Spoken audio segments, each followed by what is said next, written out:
Hey gang, welcome. We did some polling here and some chatting here, and for my farewell event before I head off for a 4-day weekend, we decided to do it custom style. We're going to hop over to MTGAdraft.tk, the awesome website created by our friend Senryoku, so that people like us could do things like this. Instead of drafting on Magic the Gathering Arena, we're going to draft on this website, export our decks to Arena, and then battle on Arena. And it is effectively not only free drafting, but you get to customize what you want to draft. You can draft, if it exists on Arena, you can set it up to draft it here on MTGAdraft.tk.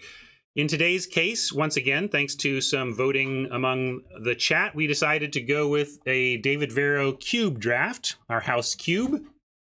And I love Cube Draft. I love this website. I love David's cube design. Love, love, love. Going to be tons of fun. I also love my sponsor, Card Kingdom. You should check them out. Anytime you need stuff for your Magic game on the tabletop, they got you covered. And if you use all my various links to do those purchases, then it associates it with me and this stream and helps keep me on the air. Card Kingdom was pretty happy with me on that front, thanks to all of the affiliate links that y'all have used, and appreciate it very much. Thank you so much. And now, let's see, Mama is in charge of this draft. I'm ready. Let's do a ready check and try to get going so Robert can play with us. That would be awesome. Yeah, you can put a time, whatever, a little above default, but you don't even have to give me like maximum or anything. We'll cruise through it, no problem. Some kind of timer, but all good. Yeah, that's fine. 90's fine.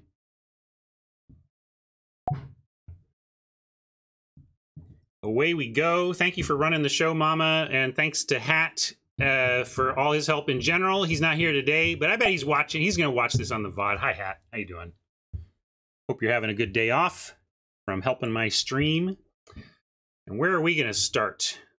I like to start with turn-over-turn value is kind of how I like to think of early picks. So like Niv Mizzet is turn-over-turn value. Search is turn-over-turn value. Eldest Reborn, it only does it for 3 turns, but it does some serious value. I'd rather start with like Search and see if Niv Mizzet comes around. It's a pretty oppressive place to start, but also very powerful. We could do it. I just feel like if I take a blue or a red card, I should start with Search. Hedron Archive is ramp and card draw, and effectively turn-over-turn value in terms of the ramp, but not exactly what I'm talking about in terms of where I want to be for a first pick. I don't know if there is a treasure deck per se, but even, you know, generally, David is a good cube designer and adheres to the philosophy that if it's in there, it's supported. But the thing with something like Brazen Outlaw is you could justify it as cube powerful, doing nothing other than being a 2/1 for 2 that when it taps creates treasure. So I don't know how supported it is, but it's good enough as is to do that. I'm going to go with Search though. That's where I was leaning. It's a control-y card, and we can see where we end up. Maybe we can try and cut some stuff and end up in there, but also not going to marry the Search either. Like another turn-over-turn ramp value is a turn 1 Llanowar Elves. Accelerating yourself to turn 3 and beyond early is nice. Kogla is powerful. 2-for-1s.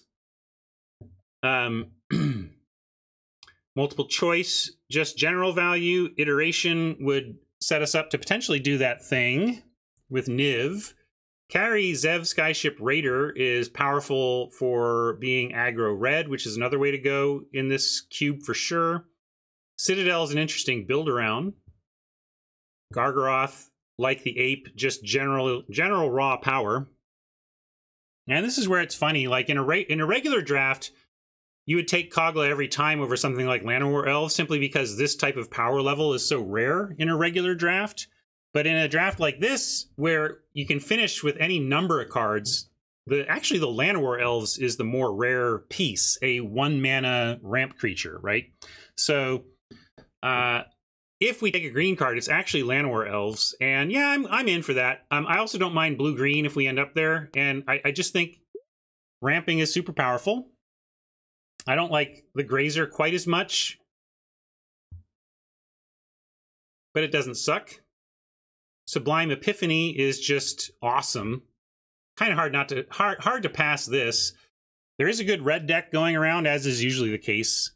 The Robber here is very strong, as was, Kari Zev, I forget her exact name, but there was the 2-drop last pack, and there was some good red in the opener as well. So getting into the mono-red aggro deck is a nice, safe place to be in general with Cube. You're going to have a functional deck almost every time, unless somehow everybody in the Cube is trying to do it as well. But Sublime Epiphany is fun and powerful. Let's just take it. Yeah, Pablo says, favorite card on Arena straight up. Not a bad choice. Not a bad choice. And not a bad choice for us here. So let's grab it.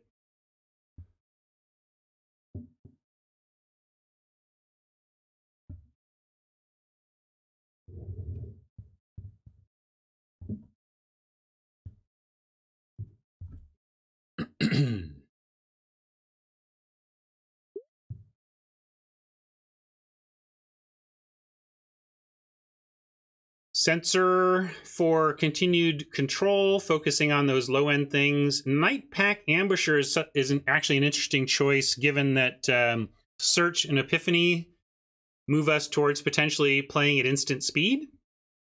But Narset, also incredible. Talk about turn-over-turn value. And I think we're more blue than green. Like, we might bail on the elf, but I think we're getting locked into blue. But I like Ambusher over Gearhulk narrowly if we were to take a green card, and over Ceaseless Hunger. Although, you know, taking Ceaseless Hunger is super interesting. But yeah, you know, I'm going to take Ambusher because it's early. I think Narset is a great choice. But we do have the Elves, and we have the Epiphany. And if I take this early, we can really play into it. And blue is a great color to play into this with. In fact, even if you think back to the standard deck that had Ambusher, it was blue-green, because it just operates so well at instant speed. So let's take the Ambusher and see if we can do an instant speed awesomeness deck. Canal, if we wanted to hedge towards possibly getting back into the Niv Mizzet colors. I bet we don't wheel Niv Mizzet. If we do, I mean, obviously then that's just open, but here, Hypnotic Sprite is a 2-for-1 that lets us do some operation at instant speed. So I think I'm going to take that over anything. Conjecture is interesting too as well.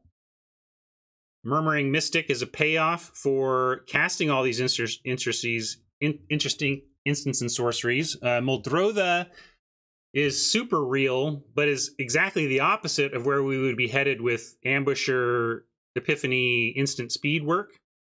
So I think I'm going to skip Muldrotha, and it's a question of whether we get a payoff in the Mystic or just a 2-for-1 role player here. I'm going to take the Mystic. I think we can continue to... it's not yet operating at instant speed exactly, but Blink helps us do that for sure. So I'm going to take a Blink here. Harmonize is interesting too.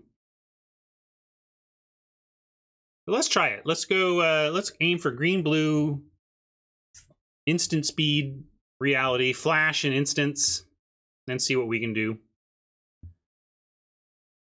Ambusher runs like a planeswalker in such decks.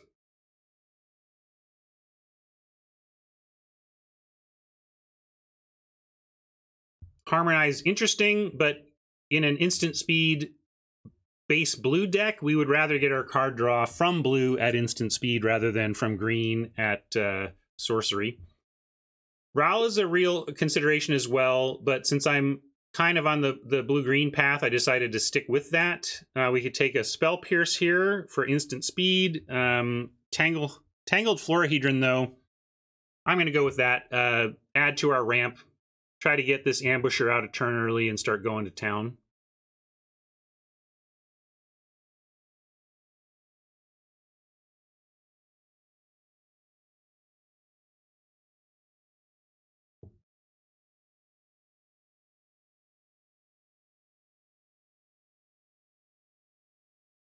I kind of like the all caps, JC. It just sounds like your mind is being completely blown. What is being drafted here? Oh my god.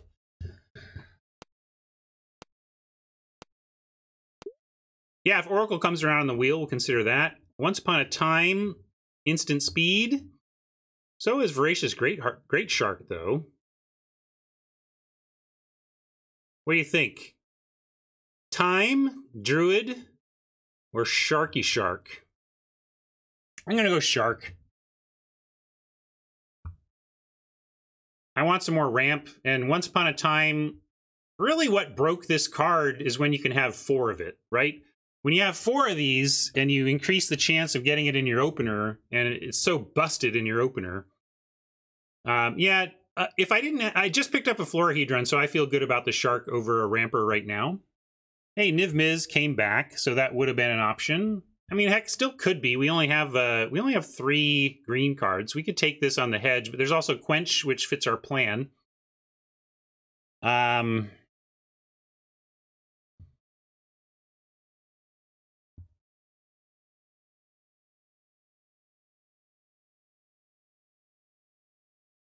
What do you think? I'm going to stick to the plan. We have a neat plan going here. I'm going to pass Niv and stick with the Quench. Enraptured is good too, but I'm aiming for plan cards. Here's another instant. Talk about instant card drawing. There you go. Thirst for Knowledge is instant, but we don't really have the artifact density to make this actually good. I'd rather just take the Zenith. Yeah, Dryad is reasonable too. Maybe I should take the Dryad. Multiple choice is strong, but not instant. Yeah, I'm going to go with my gut, which was to take the big instant. I'm sticking to the guns. We're really going to play to synergies here. And on that front, I'll take Supreme Will over Memory Lapse to fit in our 3. We have some 2s going.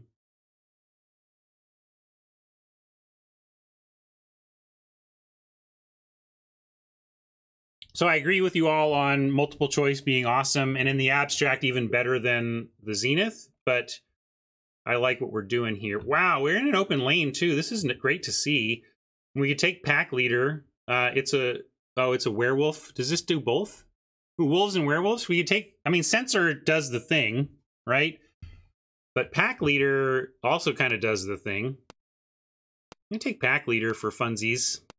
Maybe I should have taken Censor, though. It is... Ah, nice! Sprite comes back. I like it. We found a good lane, at least, gang.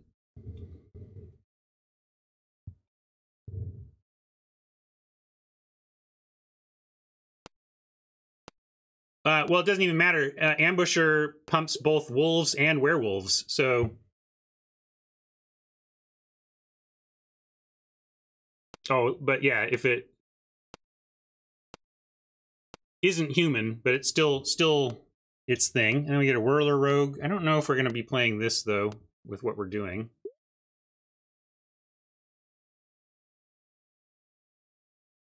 Flash Sailor. I mean, this was a legit card in the standard deck that had Nightpack Ambusher in it. Primal Command is a sorcery, but a powerful one. We could probably wheel the Sailor. I have it highlighted, but I don't think it's the pick. Just because I think we could wheel it based on how open blue has been. We could also take just this Triome. Good mana is real. And that's a dual land for our colors. Yeah, I like the ramp, although I'd rather continue to get creature ramp in green. I don't think we have that. That's not our need right now. I like Sailor over Triome if I didn't want to try risking the wheel. I'm going to try risking the wheel on the Sailor for a dual land. A cyclable dual land, no less. And, you know, an avenue to splash. Now we have a little toe into black. Well, it's not that I'm brave, it's that I'm willing to miss on that. We didn't wheel it. Oh, well.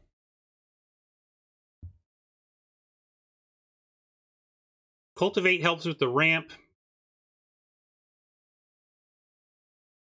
Baron, just reasonableness. Yeah, Rashmi has some synergy. because it's each turn. So if we operate at instant speed plus creatures, we're on creatures on our turn it works, and then it's a non-bow with counters though. I got to tell you that we have some counters and we're aiming to use them, and this is pretty bad with counters. So and again, we probably wheel that as well. So I'm kind of coming off of taking the crafter here.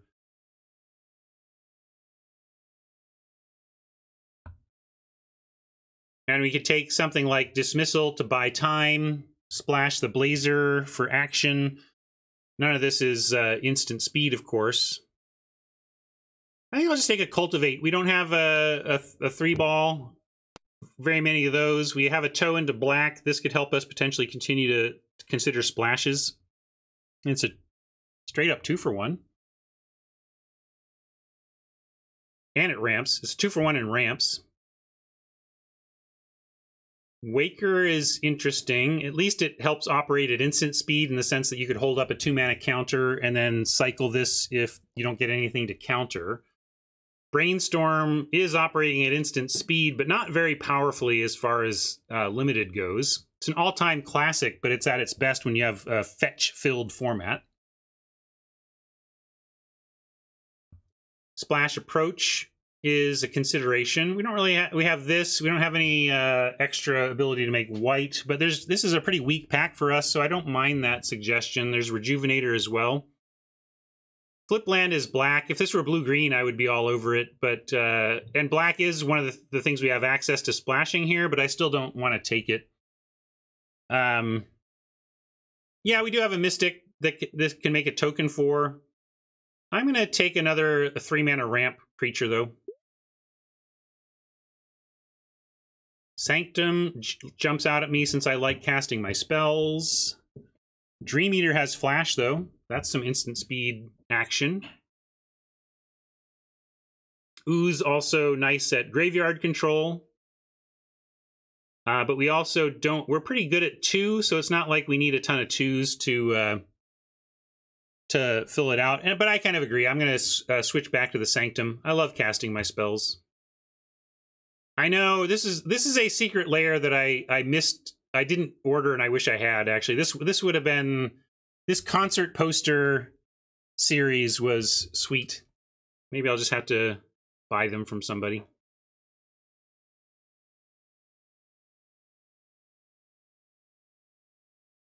And it's funny because we were talking earlier this week or last week about how one of the ways that Brian Wong likes to decide who goes first is that each player pulls a random card from their sideboard and flips it up, and you decide which is the best band name. So like this whole series is kind of an expression of that, that there's just Magic cards that also sound like great band names.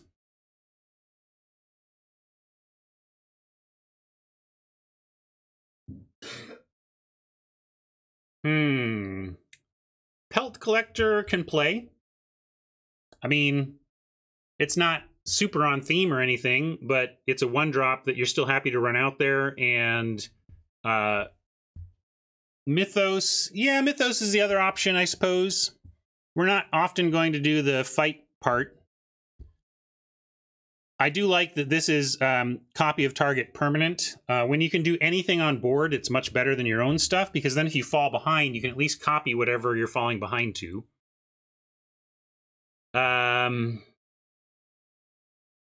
Yeah, we're low on forest too. Sure, we can do that. Why not?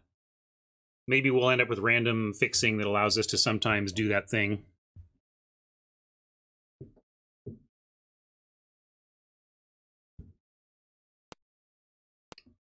You're not wrong, Skull, and it would stink to cast this and not get a creature, but you can't do a... We're not going to be able to be perfectly synced up with Ambusher, so we're going to take what we can get. Commit, Negate, and Disdainful Stroke. Beast Whisperer helps support some of the creature side of what we're doing, but I think Negate's fine here. I'd rather just have Negate. Everybody's playing powerful non-creature spells in Cube, like everybody. There's nobody's running... you want Commit. I don't like this as much as just being able to counter something on 2. I'm going to go with my gut that says Negate's where we want to be.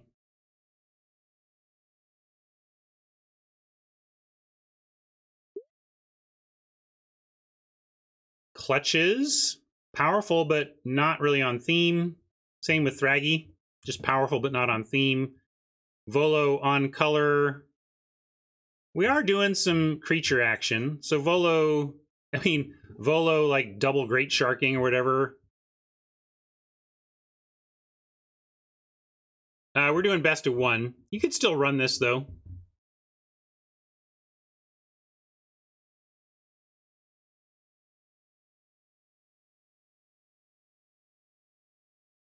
Human Wizard, that's not going to do anything.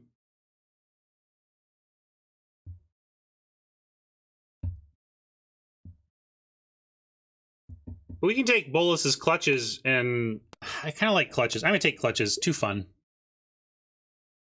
Rex Sage versus Explore versus Mage. I have a hard time passing a Rex Sage when I'm playing green. We're slipping farther away from really working the Night Pack Ambusher, but we can still run it.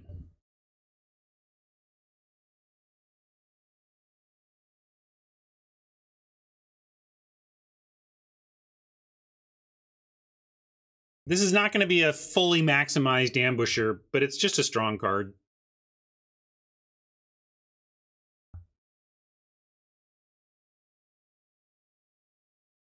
Yeah, we may still be able to get the serious instant hookup next pack.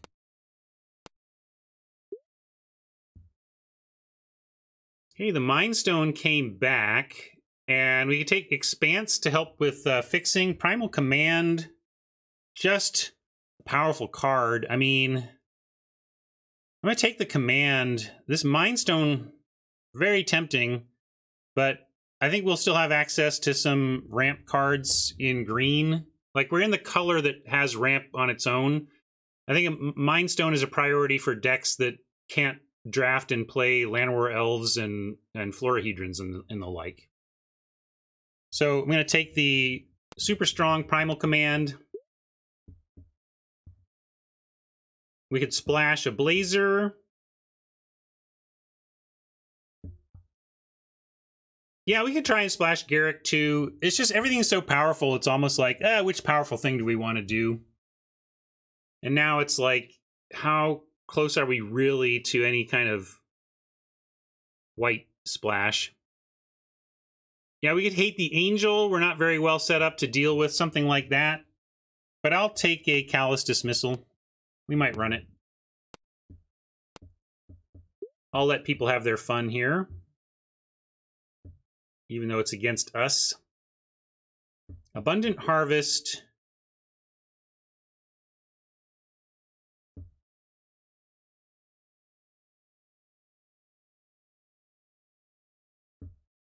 I'll take the Waker.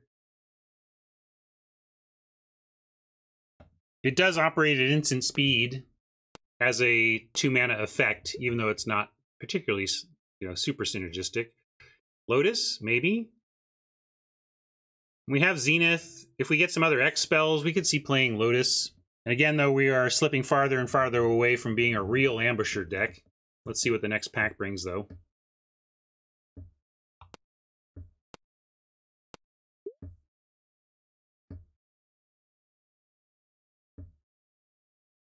Take this.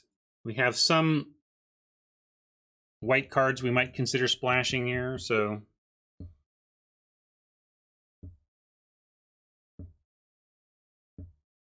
actually I'll take this in case we're passing to mono white. Hey, nice wheel. We'll take that, no problem. Saw It Coming is sure instant speed. We got the Hoof Monster.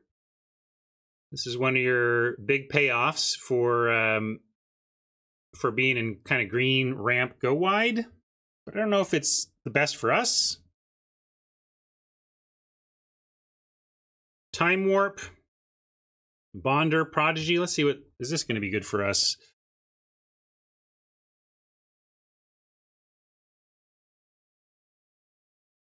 I think we leave the Bonder Prodigy and see if it wheels. Disallow target's spell, activated ability, and triggered ability. That can be fun for sure. So one of the, there's 3 counter spells here. We'll probably get one of them back. Time Warp.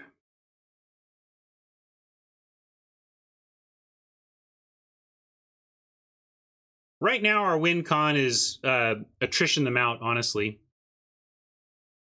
Let's take Time... I like Time Warp Wheel Counterspell, though. Wheel or Bonder Prodigy.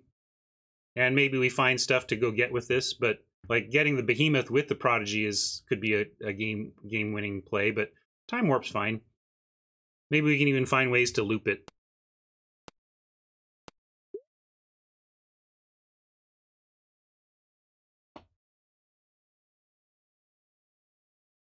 Catacombs gives us the continued black angle, but we're doing this thing, so let's just we're trying to cast instants on some level.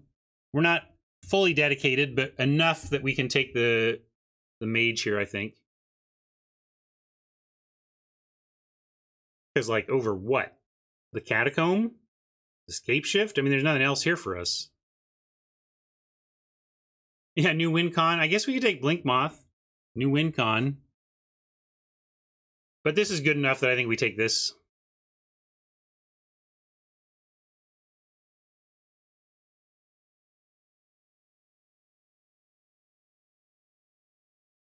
It's got some powerful cards in it, but we didn't quite hit the synergy notes we were hoping to, so it's a little disjointed. I acknowledge that. Great Henge is moving really in the creature direction. Stormcaller is kind of somewhat what we're doing, but I'd almost rather just have the Lovestruck Beast. And see if this comes around on the wheel. I don't think anybody else is really going to want this based on how the draft has gone so far. Weird to pass Great Henge when in green, though.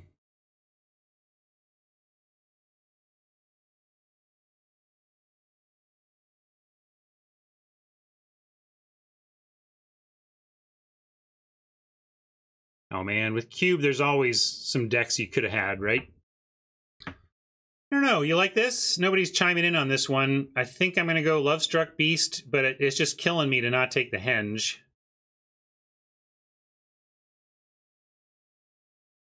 Maybe I'll just take it. It feels too powerful. And again, if this is becoming a lighter part of the theme and creatures are heavier, that's fine too. We'll just lean into the creatures. Regrowth gets back Time Warp. Torrential Gearhulk can't target a Time Warp, unfortunately. But I still think we can take it.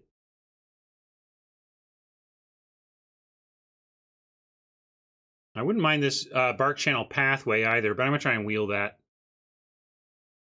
Yeah, Mordenkainen is another option. So many words, though. I'm just going to take Gearhulk. I know what it does, I think. Maybe. I don't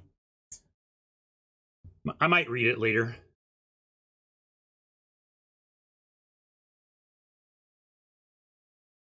Gearhulk Epiphany is awesome. Yeah.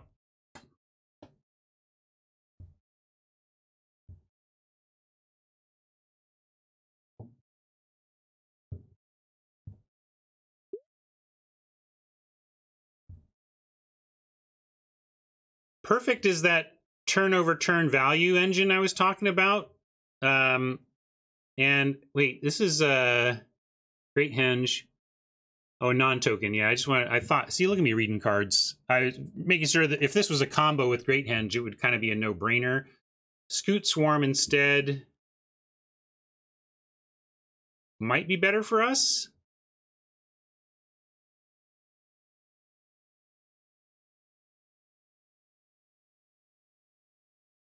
Departure is an option. It's not an instant, though. So that's what I was looking for. But I'm gonna take the Scoot.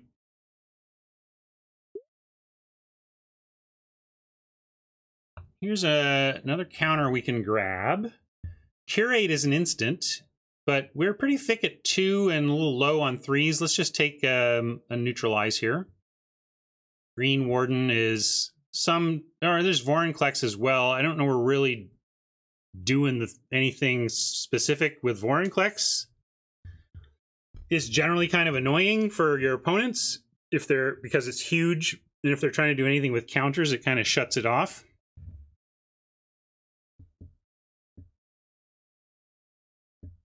I'm going to take the neutralize.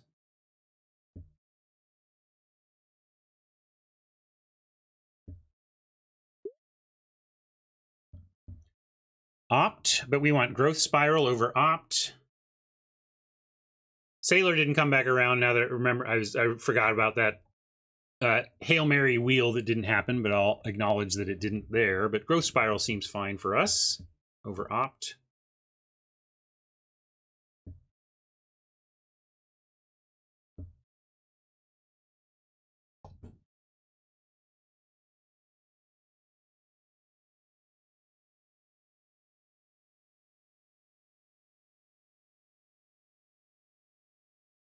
I don't know if Uro is still in this cube.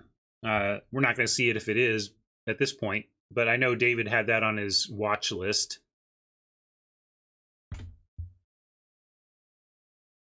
Natural Order. Can we break this? What are we getting if we do that? We get Gear Hulk, Waker, Draggy. And we don't have Insano stuff for this, but it, still probably worth it. Especially over, I mean, we're talking about over Ugin or Blast Zone. Or a Splashy of Teferi. Yeah, we could splash Tef. Oh, it's only green, sorry. So then, yeah, that actually makes me think maybe we just splash Tef. Although, again, all we have for that is Cultivate, so I don't love that either. Well, I'll take it in case we come up with... Yeah, there's a possibility that we like wheel something worth chasing that with. As it is, we can take the Bonder Prodigy or a Disallow. It's pretty rampy. Yeah, this is good fixing for us. But we're not even really splashing such that I'm not super... I think maybe we would rather have a Disallow here. I'm going to take the Disallow... Given where we're at deck-wise, I think I like another 3-drop counter. No, I think that was our Crater Hoof chance there. We didn't get the Crater Hoof, which I wasn't expecting. Blink Moth came back, though. We could consider running this as a alt win con.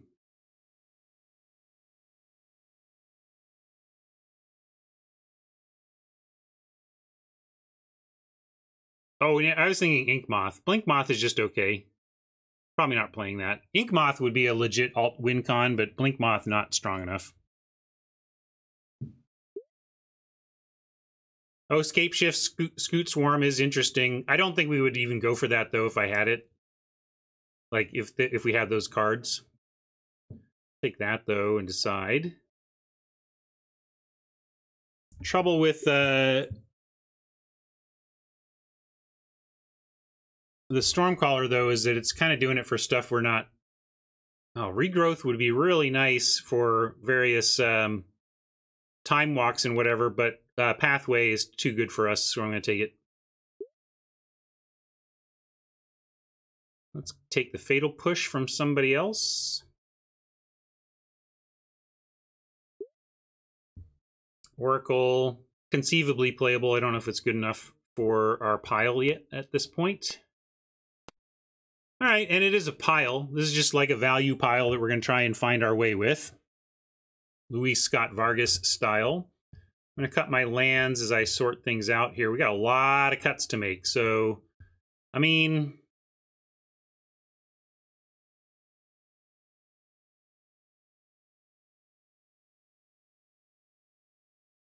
Lotus Leaves. Speaking of Lotus Leaves, I think we cut the Lotus... I don't think we're oracling here successfully. Still want the Werewolf. Stormcaller.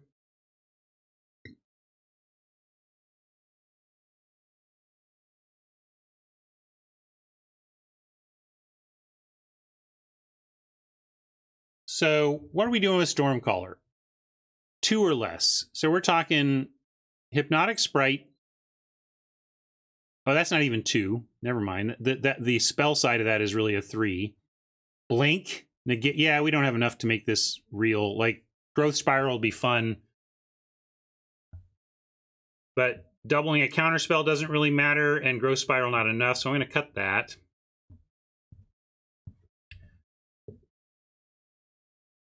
I'm going to cut...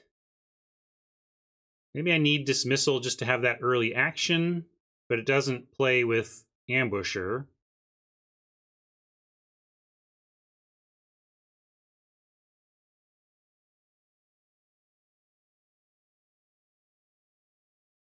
Yeah, we didn't really get there in natural order. I agree. It's not worth running 4 mana and sacrifice a creature to power out a 5 mana green creature. No, not going to happen. So that's an easy cut. Do we have any other easy cuts I'm missing? Probably need to trim this high end. I don't know if Waker is worth it.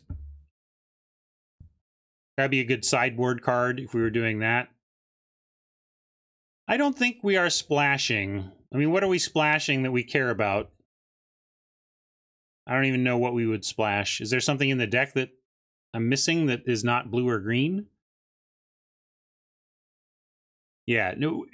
I guess Mythos, you know, the ability to have access to red so you could pull off the Mythos, but not worth it. Not worth polluting your mana for that. Yeah, and we're not so... like, I think I can cut the Rejuvenator. Oracle is fine, but not amazing. We just need to find some cuts here, and I do want to continue to lean into our theme. Scoot Swarm is more of a 6-drop. Do I just cut the Great Henge? I took it out of, like, how do you pass this card, but I am trying to cut away creatures a little bit.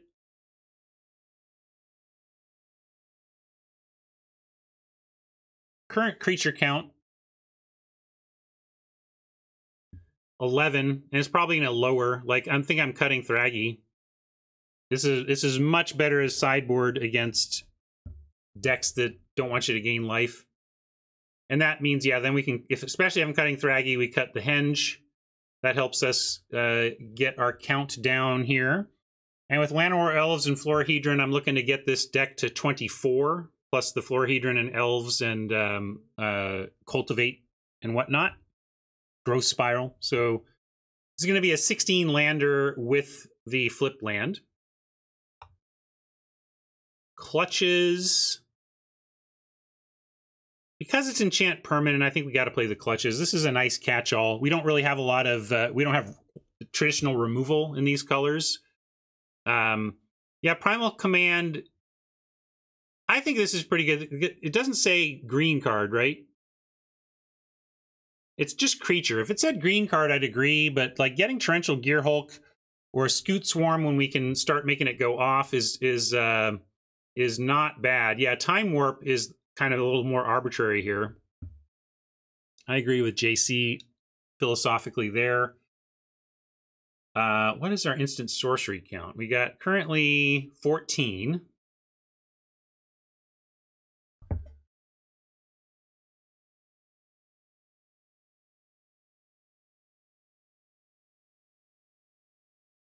Maybe I cut Callus. Yeah, Time Warp is better with tempo aggro, where you're taking an extra turn to win the game, or huge play. I mean, you're just... Or Planeswalkers. Another great reason to have Time Warp is that you're running Planeswalkers, because sometimes getting extra loyalty on your Planeswalkers, when your opponent can't interfere with it, is pretty game winning. Sad thing to cut, given how high we took it, but we were taking it on the chance of making it work with other stuff.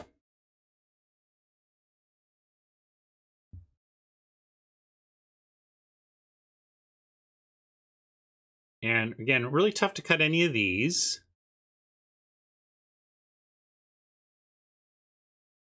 So maybe I have to let go of Archmage? Is this Wizard not going to get it there for us?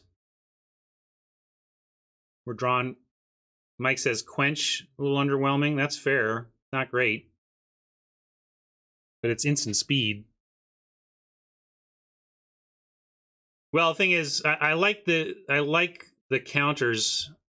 I kind of, if we're going to cut a counter, I think the quench would be the way to go.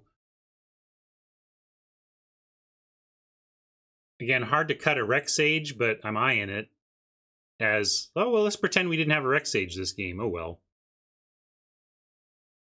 Maybe I do that. Oh, best and best of 3. Yeah, you're right. Actually, if I like dismissal over quench. That I was kind of I was looking at this before, and then we got on the subject of counter spells. But I think you're right. If I cut a instant sorcery, I like cutting the dismissal.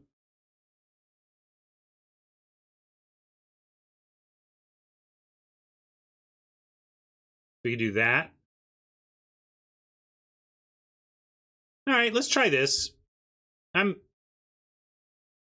We're just having fun today. I'll cut Cultivate, maybe, and put back in the Rec Sage. I do like having some naturalize effects in the main.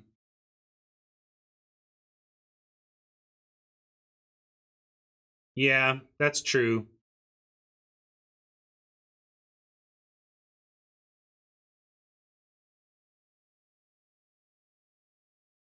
All right, Tron, I'm going to offer it to Robert first if he's good to go, since he's got it on a timeline. And I'm going to go with my, go with this. We'll just do this and get on with it, all right?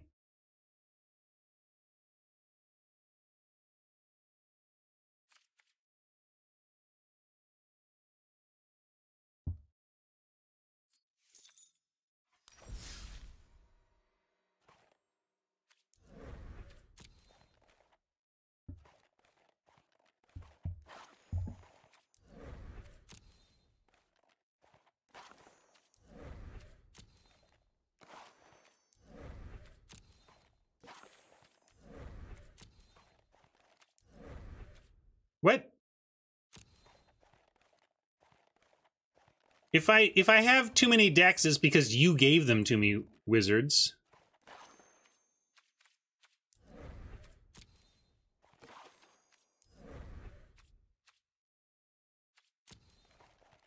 No worries, Robert. Thank you for drafting. We knew it was we were taking a chance.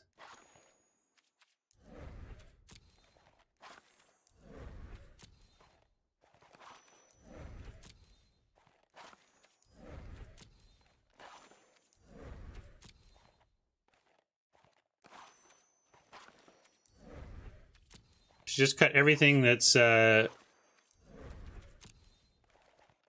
color, since it's some draft deck. I don't even know where they are, but hopefully this is enough. All right, let's just get on it. What's going on here, but I'll delete it.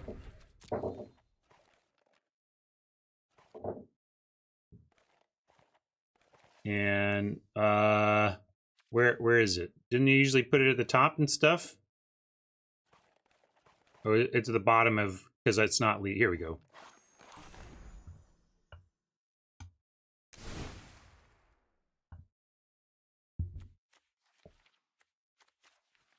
Whirler Rogue. I'm gonna say we don't need the Blink Moth. Oh, come on. Ugh. So annoying. Common. I guess I'll cut the Time Warp if we're not going to play it. No need to craft a Mythic there. Oh, I actually think I changed my username in Discord to be my my handle. So there you go. But you can also always do Bunk ID.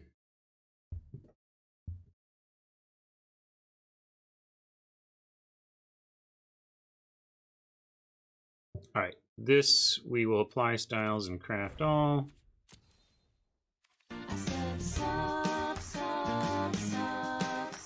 Thank you for the subs. 2 years. Thank you, Robert. I'm going to do my homework while I'm hanging out between shows this weekend, Robert. I'm going to bring my list, and I'm also happy. A lot of my friend group that's going to this show are people that I work with in the game industry. So I'm going to be surrounded by game designers, and we're going to ponder your list together. It's a little secret side convo for Robert there, but if Robert wants to talk about it at some point, we can maybe even bring you on air, Robert, and we can talk with the gang about what we're cooking up whenever you want to.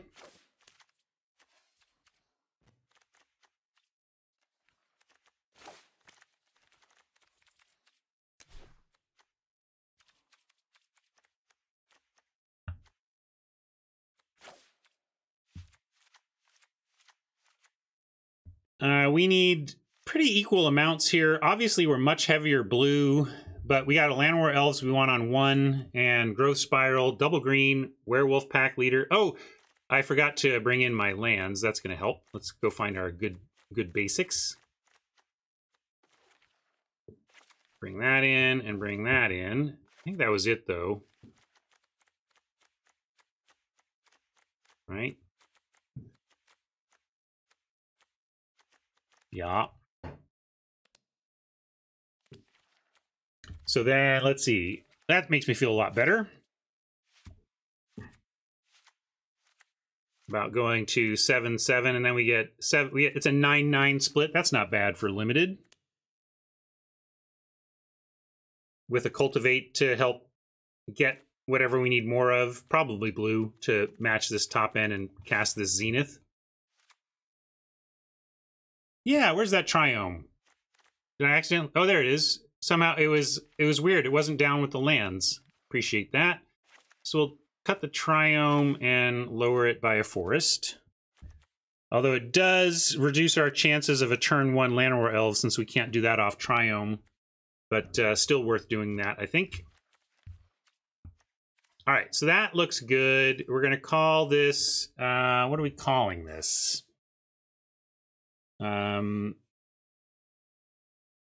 Instant speed, ambushing, command, ramp, 2 explorers. I don't know. There was a conversation on Twitter this morning about favorite cheating moments in MTG history, and as a Magic boomer, my brain went immediately to Mike Long with Prosperous Bloom in his lap. But much of the millennial Magic players are more in the 2 explorers camp.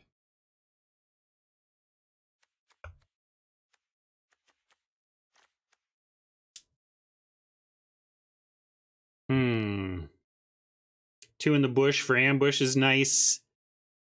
I don't want to be as spoilery as Simic Gimmick. Hey, Tant, how's it going? Let's just say, oh, man. Need for speed. Because we're both ramping and playing at instant speed. I'm going with it.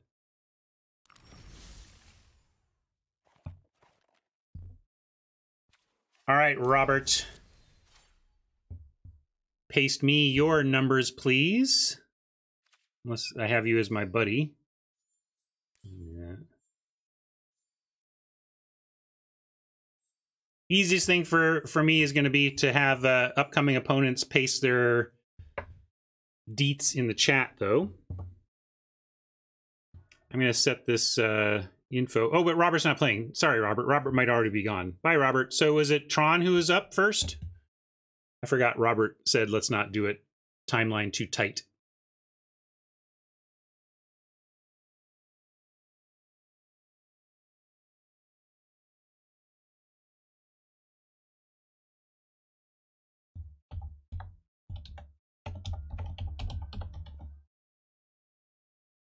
Yeah, if you can squeeze one in later, we'll try to make that happen. If not, thank you for drafting, and talk to you soon.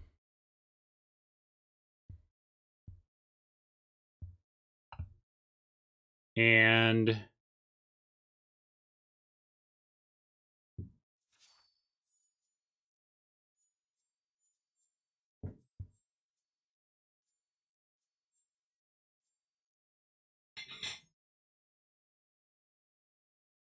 oh, Logan sent a challenge. You did it through here? Well, Logan sent a challenge, so I'll start there. But give me your Oppo name. And did you do it through here? Are we doing it through here?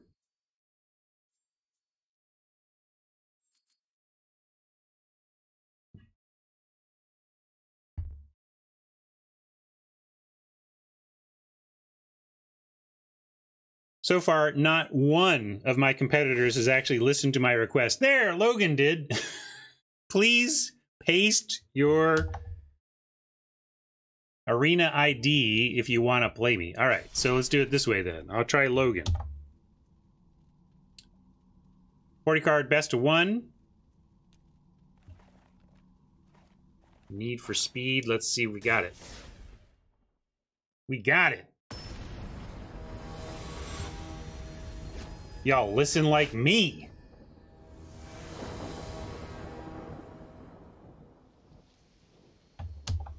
I am not from the South, but I love y'all. We need better second person, what do you call it? Second person plural or whatever. I forget the exact grammatic term for it, but y'all is super useful in English. All right, we can keep this. Sanctum, if we just Florahedron as a tapped green source, we can turn to the pack leader, but we don't have a third land, and we have the ability to use this as ramp. I don't know. So this is our third land, but it does represent ramp. I think I'm going to be greedy and try to use Florahedron as ramp.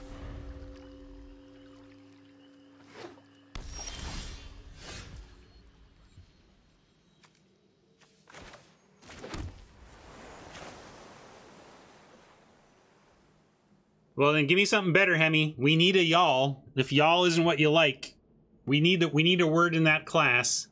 You're on search over Florahedron. I suppose that's fair because we don't know if we have a third land yet. We might have to play this tapped as a land.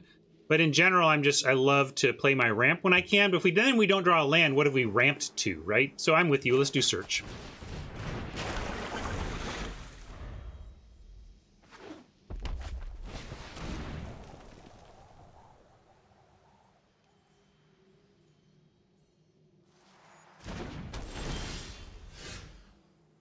We're going to graveyard that as we dig for land. Found some. And now we can go ahead and ramp or... Actually, yeah, I'm going to play the forest because I think I'm going to go pack leader while the shields are down over here. We probably lose our pack leaders to some removal, but let's do that.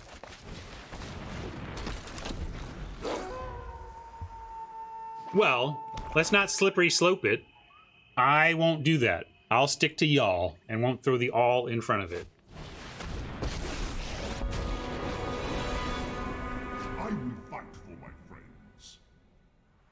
This is where Mythos is pretty powerful. Target permanent. We can make our own Karn if we draw untapped land. Let's see. We will... it doesn't look like it doesn't matter.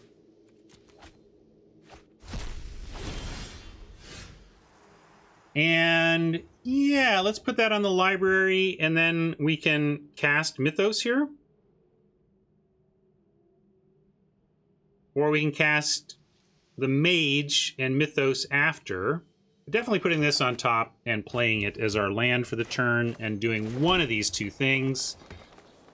Because we'd also make another pack leader and get pack tactics going. But hard not to just copy their Karn and then have it be a Karn battle. I'm going to do that.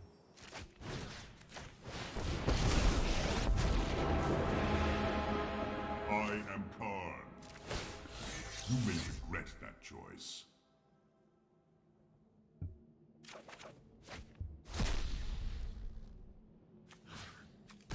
And we will keep Steve's Karn honest.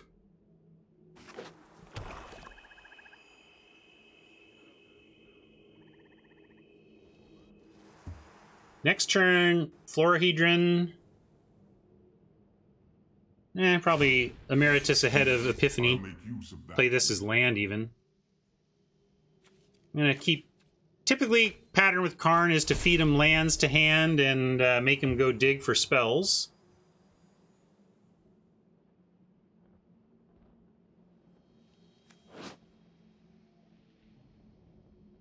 So many words on this card. All of them pretty good.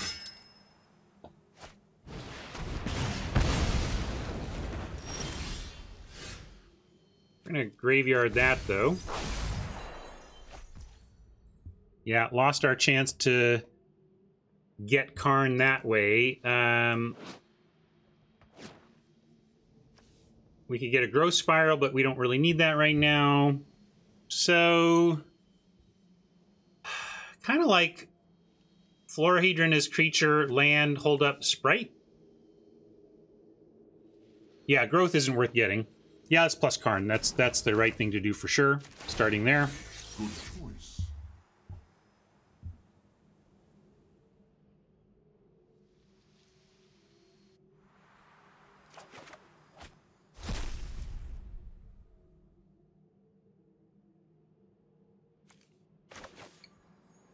And yeah, it's not great, but I think it's the play. We don't have Epiphany. We could play Emeritus, but it's got, I don't know. Well, we could just run this out and then try to get value out of it with our other spells. Yeah, I'll do that. Especially because if we copy it, we can start doubling spells, right? Might as well try and get the value town going with this thing. It's in our deck, after all. Are you certain of your decision?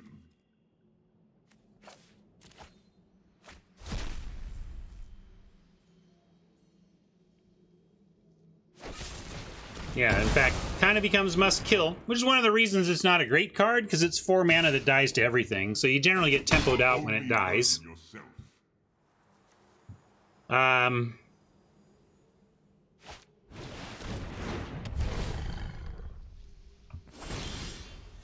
Yikes. We'll graveyard that, though. Ambusher.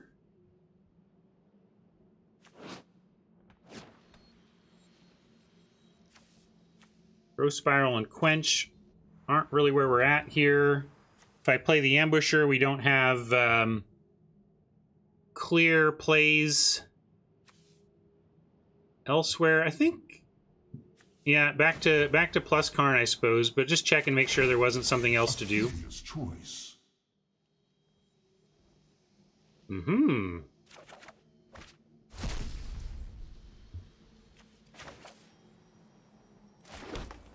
So now we have lots of instant speed stuff. It telegraphs, since we're just leaving this Cultivate stuck in hand, but I think we go ahead and pass here. And either do the Ambusher or Epiphany, depending on what Steve here wants to do.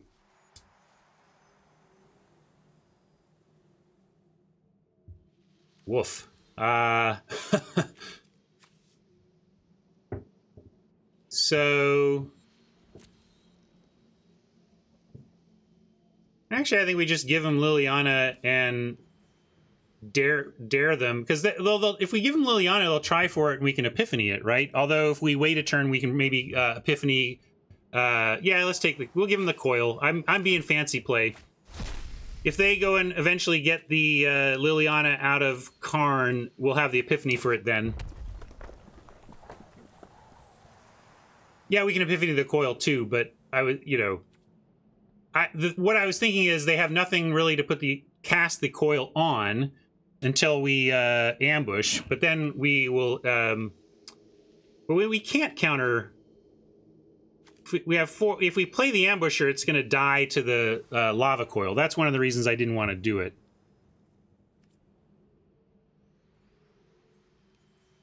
Yeah, but if we ambush her at end of turn, we're losing Karn here, because they're going to send both creatures at Karn. I know, but do you want to lose Karn over this? We're just going to give up Karn so we can eat end of turn ambush? And not much great in exile, but, I mean, Mystic isn't bad. Oh,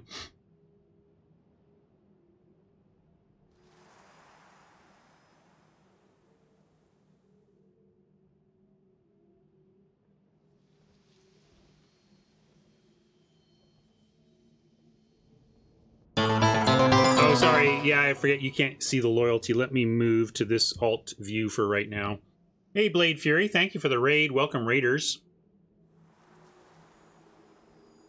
So, no, Orcus is 5 to the 6, so that's the thing. We may be able to just say we can let go of Karn here, though. Yeah, all right, we'll let it happen. I don't love giving up this particular value, but the alternative is to play the Ambusher, eat the Skullbreaker. Karn still goes to 1, and then we just lose the Ambusher to the Coil. So, tough choice to just let Karn die that way. But because it was Karn was gonna be pretty darn injured, if not dead, I like this.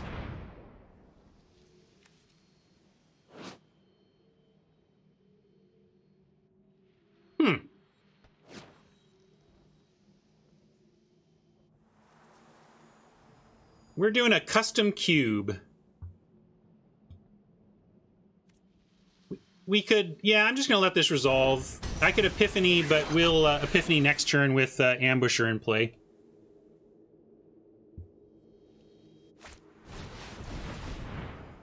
Ooh. Yeah, I'm still gonna let that happen because we can still ambush.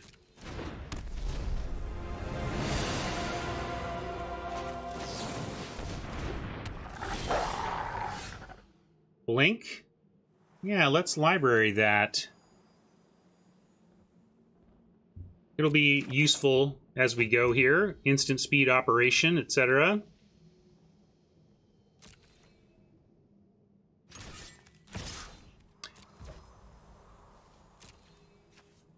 Friend of the show, David Vero,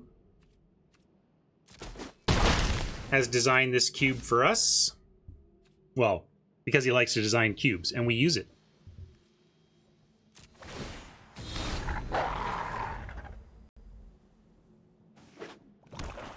Hey, Hat, what are you doing here? It's supposed to be your day off or something. But welcome, good to see you. It just occurred to me, there's Hat. The time has come.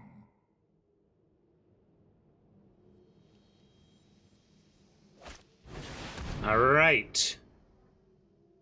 Gotta cast this. And we're going to counter target spell. We're going to return a permanent to owner's hand. We're going to create a token, and we're going to draw a card. So non-land permanent. Which one do we want to return? We can send reset Karn. Sending the Orrery back sets that. That can't be recast. 1, 2, 3, 4, 5. Oh, it can be recast. Wow. So really none of the bouncing here matters too much, to be honest. So I guess we'll make them spend the most, right, Rob? Yeah, fair enough. And then we're gonna copy our Ambusher, and we're gonna draw a card.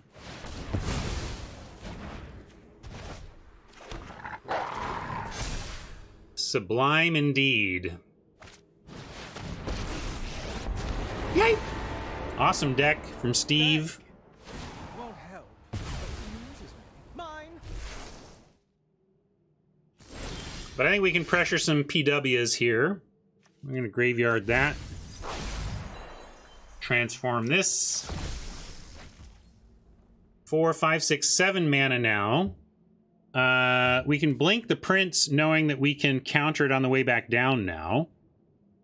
However, we don't get Night Pack Ambusher value if we play anything main phase. At 3/3, we can send it Tibalt, and they're going to have to chump it. I'm going to do that. Let's let the remaining wolf we've got do some work and try to use our hand of instant speed stuff to crawl back here. Probably just the shield breaker chumps here, though. That would be my guess.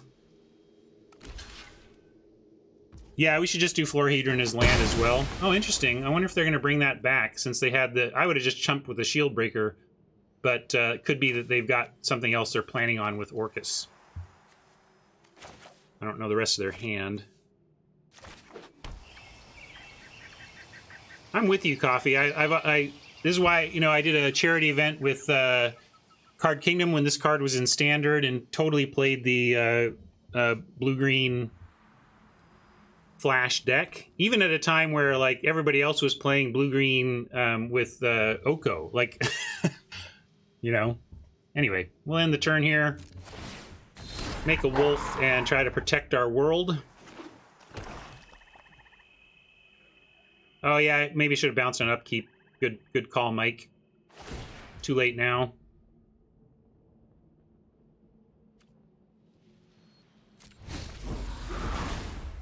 Share in my pain.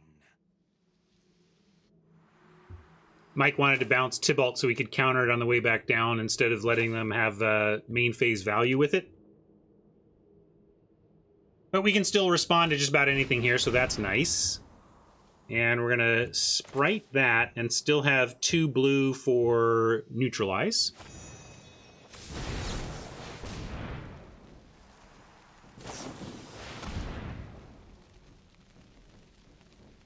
Artifact or creature spell. So that doesn't counter this, right? So we can just let that happen, although we might want to counter it because it's a large creature. But we can handle creatures on the ground. What, Cheese? Does this count as a creature spell? On the stack, it's not a creature spell.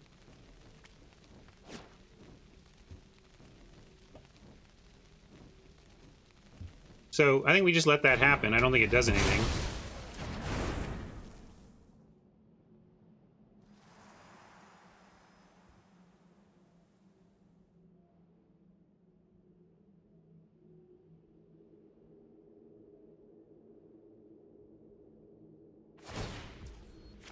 No worries, certainly in my range to make those kinds of mistakes. Chat's always looking to have my back. Some solutions must be built. I think Steve was trying to counter there, so I don't think they knew that. Now we should blink something. Let's kick a blink and I guess send Tybalt back and counter it on the way back down with neutralize. I don't suppose Sprite has flash. No. Oh, is this my shark? I see. That's right. I see what you all are saying now. Yeah, let's get the shark back. Good call.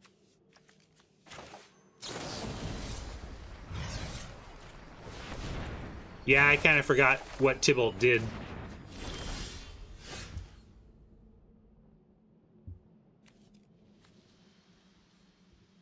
Now we have an interesting spot. I would love to continue to pressure here, but if we pressure, they can double block the ambusher. But we could just give up the ambusher here in the effort to control this stupid planeswalker. What else can we do? Can we bounce anything? No. Sending the 3/3 is obvious, but Mike doesn't want to send the other yet. I just hate the turn value from the Tybalt. But all right, we'll do this.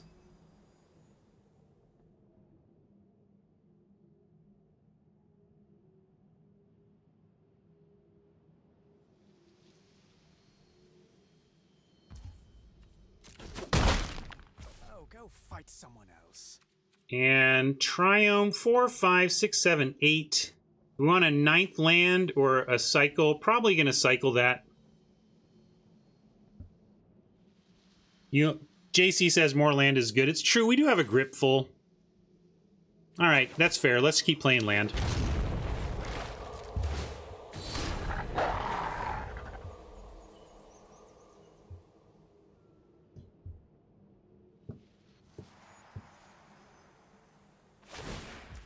12 cards left. Yeah, we got to come up with a win somehow here, too. That's a fair point.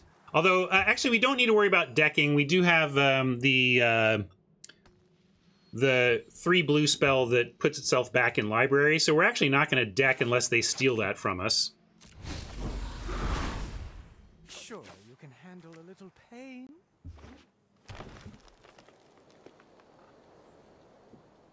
Yeah, Primal Command can help a little. Is there some loop I'm not thinking of with Primal Command? There is great power in the deep make. There's that Mind Stone we let wheel. Oh, shuffle your graveyard, right. Look, look, look.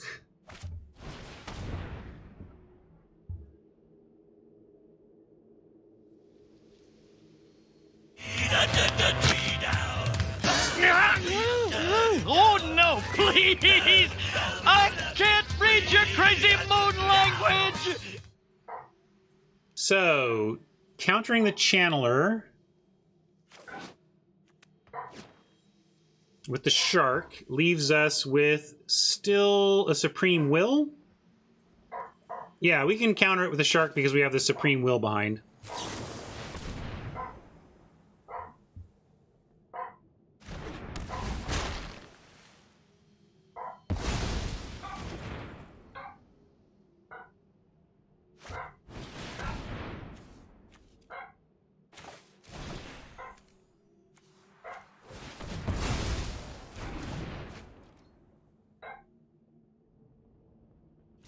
But we do need to get on with the business of winning a game of Magic here in 10 cards.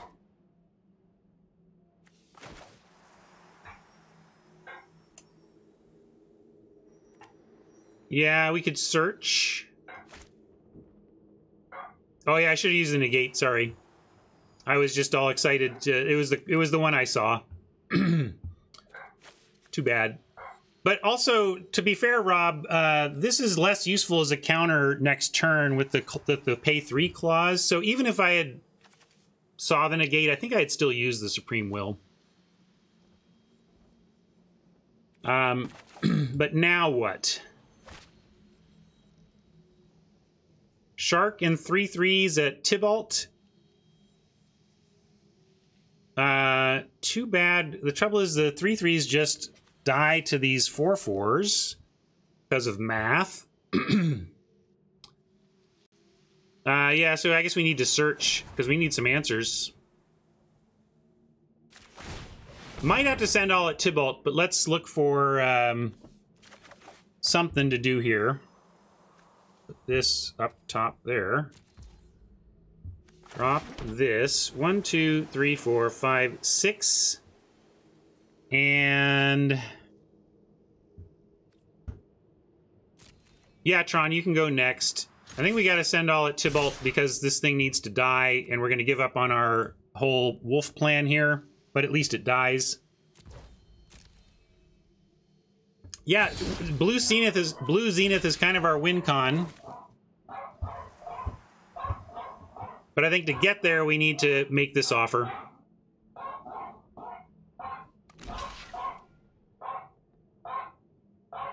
No need to... I don't understand this chump exactly unless they're going to finish this off, because Tybalt's dying either way. How do we get both tokens?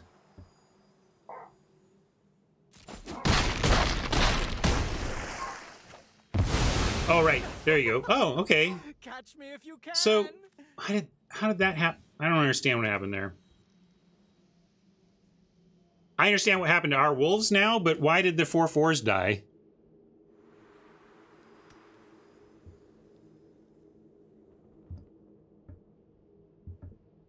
Do I need to read my cards again?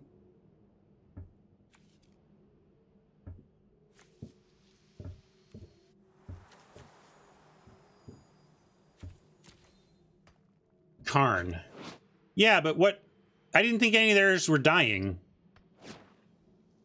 Sorry, like, I saw their... I thought they had 4/4s blocking our 3/3s. Yeah, I just don't understand why one died. Somehow, my brain didn't see why one died. Oh, one was a 4/4. Okay, I thought they had one on 2 3/3s. Yeah. Okay, that's why I thought 2 4/4s were blocking 2 3/3s, and I just didn't see it right.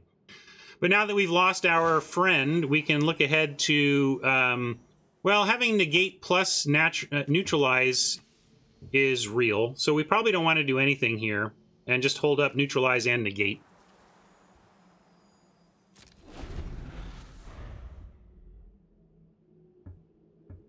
Yeah, but we don't have the blue to drop Sprite. We'll try that next turn. I want to keep up all of this. And then we have Zenith as a alt answer at the end.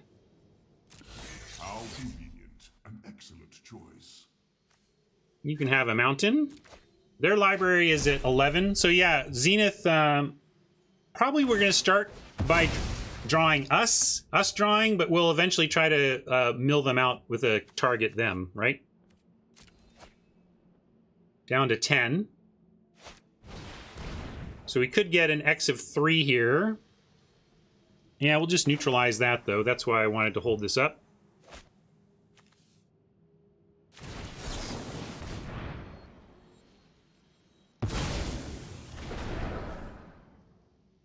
And they can replay it, but get one of them here. And then we can just, like, ditch the negate.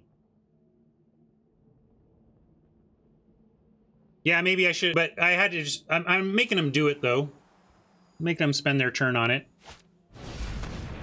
Well, what do you want to do? The negate? I guess the negate doesn't have targets right now. Yeah, that's right. I probably should have let that happen. I kind of screwed that up.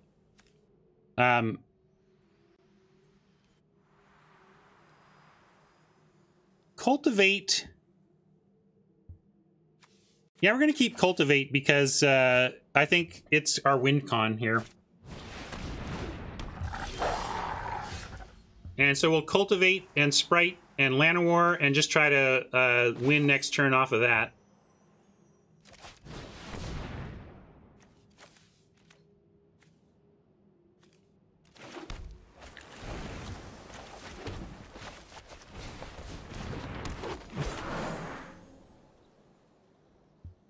But I can just, this is instant. I can just do this on myself. Do I have 3 blue to do it if I cast Sprite? No. So, well, wait. I do. 1, 2, 3. So we can cast Sprite and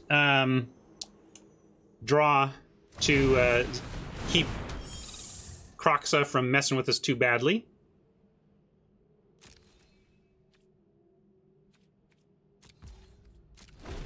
Interesting game here. I still don't know how it's going to finish. I hope we can do the Blue Sun Zenith to win, but Nothing is ever not guaranteed here.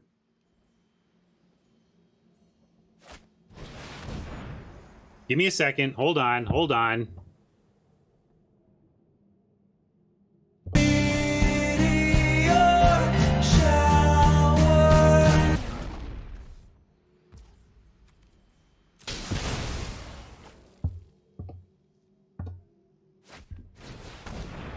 Gotta love the legit meteor golem meme.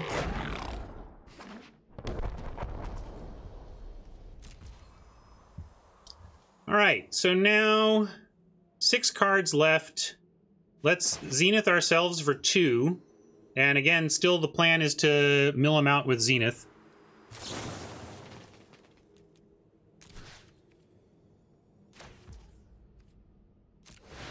Before we completely run out.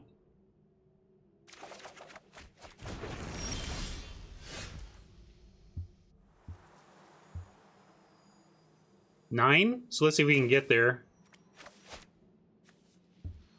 Let's see. We'll find out. 1, 2, 3, 4, 9, 10, 11. Yeah, I think we got it. I mean, gang, I'm at 4 cards. It wasn't that unlikely to draw, and if I hadn't drawn it, we'd still be able to find it before we were dead. If that's what you were worried about.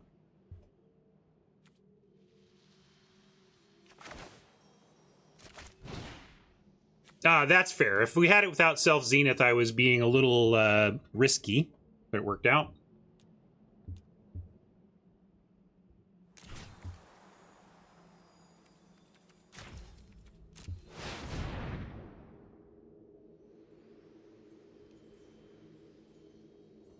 That's one of the reasons Zenith was a priority for me, not only because of its how it works with our instant speed stuff, but because it's such a legit win con.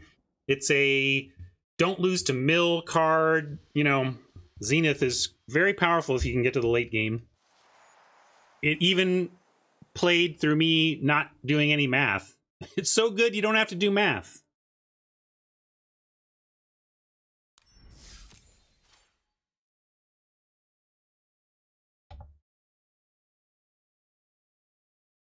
Oh, trading haymakers. Is it cube day or what?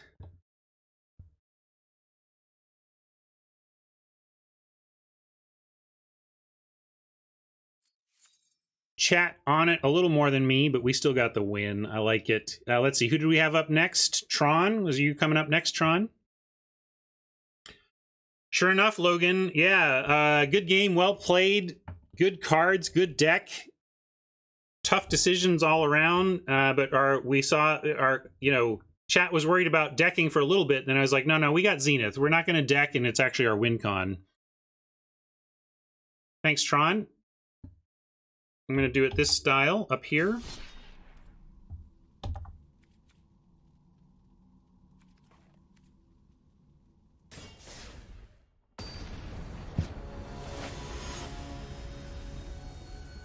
I don't know how much Modern Horizons is in Jumpstart, honestly.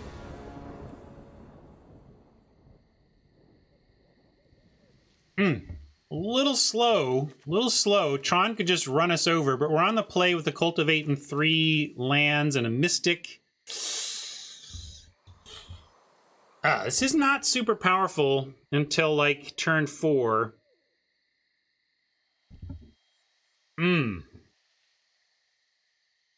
I think I'm going to mulligan this. I think we can do better. And this is better. I like it. We're going to keep... What kind of... Do we have... Are we shuffling our library? Yeah, we've got Primal Command. We've got lots... We've got enough things that shuffle the library that we can put Zenith on the bottom. It can wait for us later. And then here we get to open on ramp. Next turn, Triome tapped. Well, no, Triome tapped means we can't quench, so we gotta put the island out here. I hate attacking with Llanowar Elves, but we have no need for 3 mana, so here we go. Quench anything Tron does that is quenchable. And we could cycle the neutralize, but I'm in for holding it for now. And trioming here. Again, no real benefit to forest, and we want a second blue. Oh boy, turn 1 Llanowar Elves, and it attacks twice. That is not the dream, folks. It is not the dream.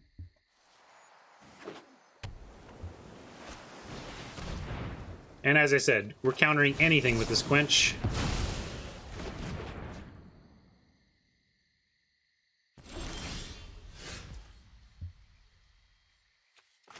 And now we have neutralize and blink up, so we are attacking for a 3rd time with our Llanowar Elves.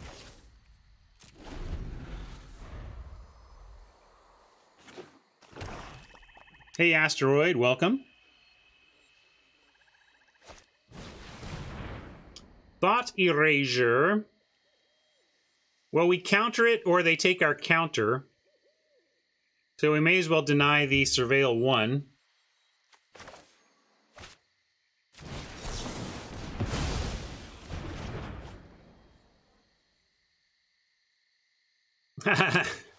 Thanks.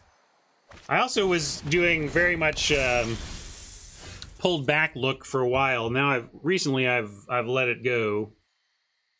Let the hair free. Primal Command. Strong card. Gonna use it now. I mean, we could hold Blink, but it's not that powerful a play. Here, let's Primal Command and figure out what to do.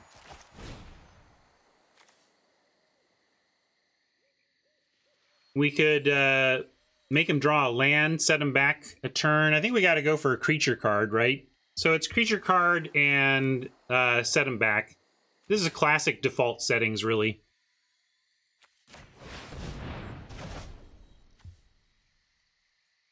And now we got to decide what to go get from our creature base. Ambusher, obviously good. Murmuring Mystic gets us on a path. Gearhulk doesn't really have anything much great to do yet.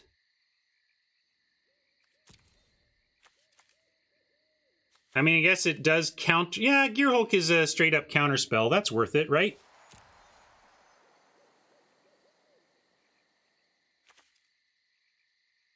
No, we can't command again because it's Gearhulk. Pesky Gearhulk is instant only, but I'm still with you on Gearhulk as 5/6 ETB counterspell. Frilled Mystic, Giant Frilled Mystic, good enough, as Cheese says.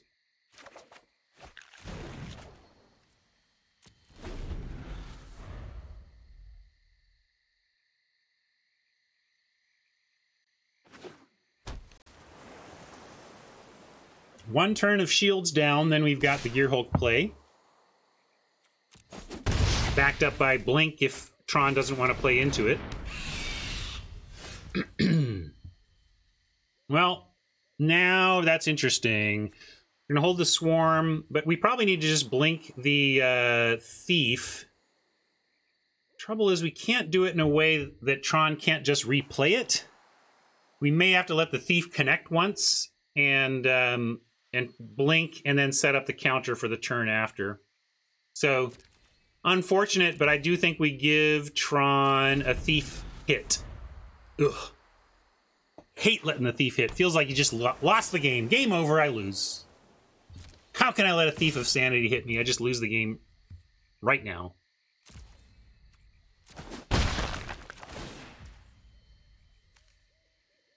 Blink now, land for Scoot, interesting. I've landed on this play, I'm going to stick with it. Let's see, oh, we don't even get to see what they find, right? It's hidden from us? Ooh, so mean.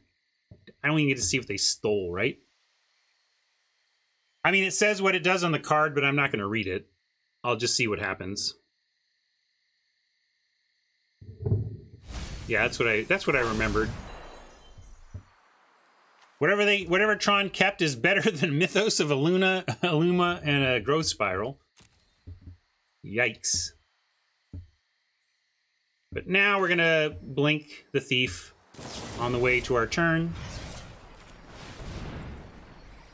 Maybe they kept a counter and are gonna counter this. I'm instinctively saying they. I know Tron doesn't mind, but I also know Tron is a he. I'll try to get my pronouns proper here.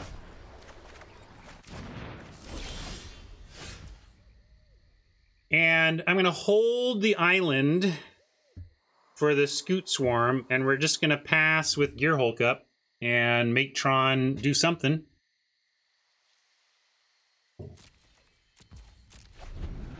Tron probably doesn't play the Thief into the Gearhulk, but we'll counter something.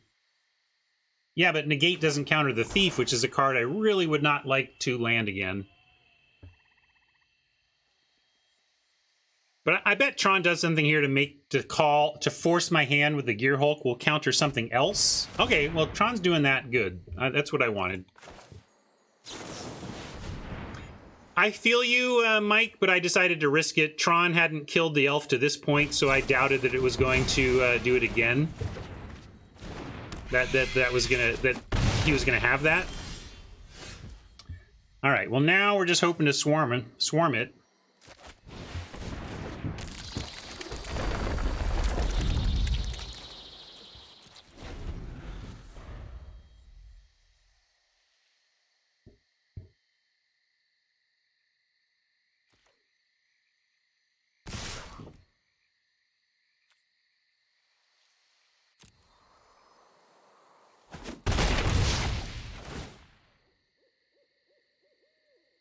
That Thief.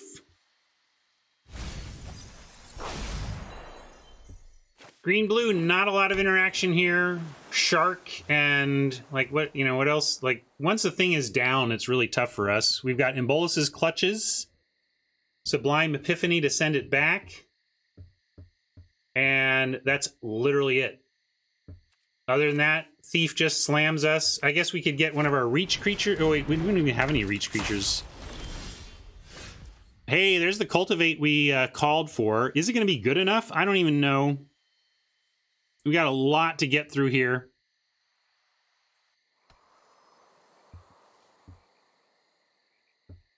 Yeah, Sprite blocks it. That's true. We could find the Sprite and block it. But let's start here.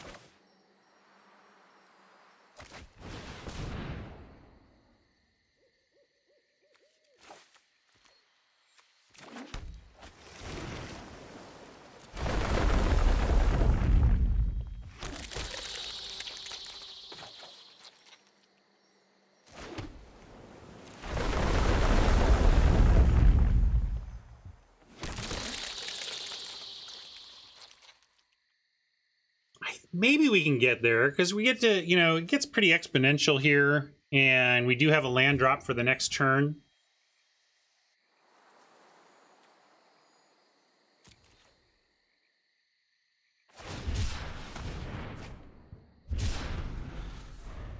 But Tron getting to use our own tools against us is super ouch. I gotta negate that. Although we'll let the draw happen first.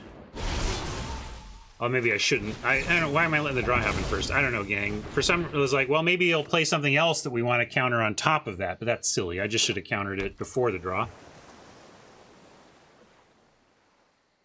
I was being too clever by more than half.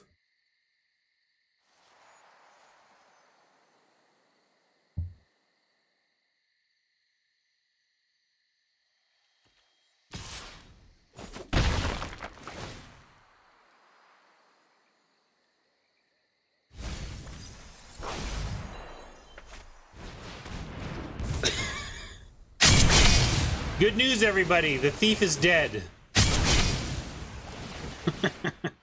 Bad news, everybody. So are we. Oh, there's the Sprite to handle the thief, too.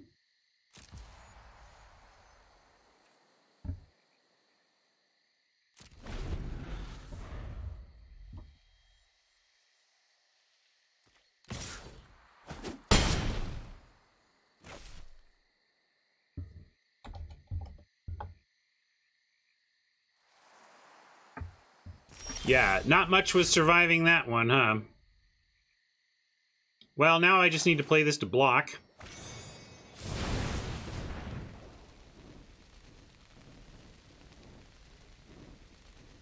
Tron with my counterspell. Gonna end it, I bet.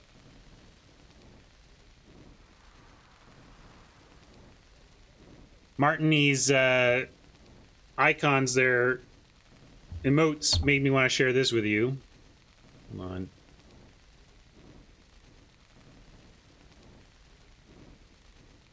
This is my favorite alt of that meme. Oh, sorry. Yeah, yuck. Stupid Facebook links. Why are they Facebook links? Send something from Facebook and it's just the worst. Just the absolute worst. Screw you, Facebook. Look at that. We're gonna get our URL in here. Try that. As we die. Good game, Tron.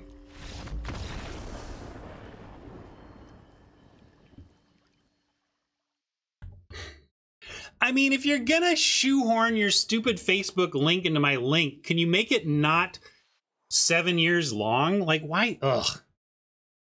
That's gross.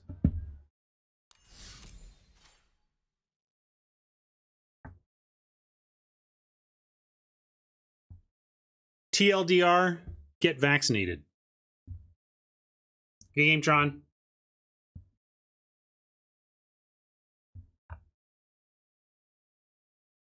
That Massacre Girl was hilarious. We were like, wow, that would have killed the Ulamog in the cube.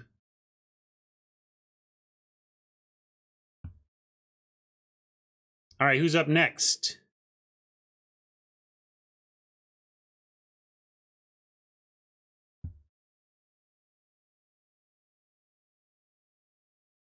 King Coffee, Dr. Schnuffy, thanks for the number. I actually copied it here. Coffee Schnuffi's up next.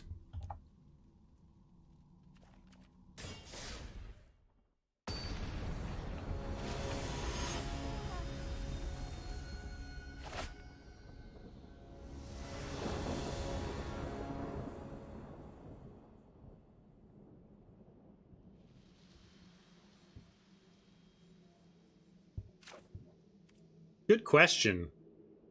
How much does that thing cost? This is a keep, quench into neutralize. Maybe find something for 4, and then Primal Command can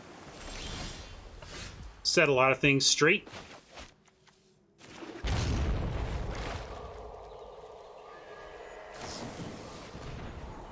At least that's not, like, way overpriced. That's pretty reasonable for the experience and the cards, but I'm not going to be doing much of it. Yeah, right? I found blue pretty open too there.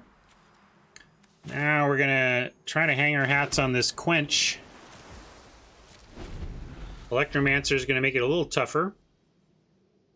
I wonder if Schnuffi ended up with the Niv Mizzet. I was thinking nobody was in that deck since the Niv Mizzet wheeled, but maybe Schnuffi's like, fine, I'll do it. And I mean, we thought blue was open, but here 3 of us at least were blue.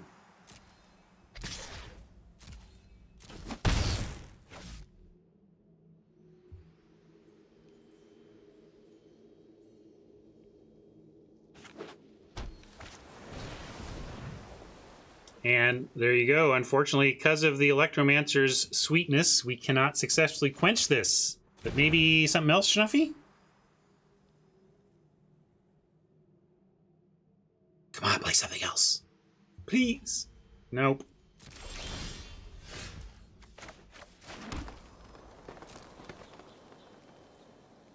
More likely is that Schnuffi plays something at the end of turn here, and we have to choose between now shields down or hold up for whatever they do next. Hopefully they just maybe cycle. Okay, that's great. Now we still have our counter ready. And now we have a hard counter or a quench, depending on which one works. I mean, obviously neutralize works, but if quench works, we get to use that. If not, we do have a neutralize. But ideally, quench works, and then we follow with neutralize protection next turn, leading into Great Shark and whatnot.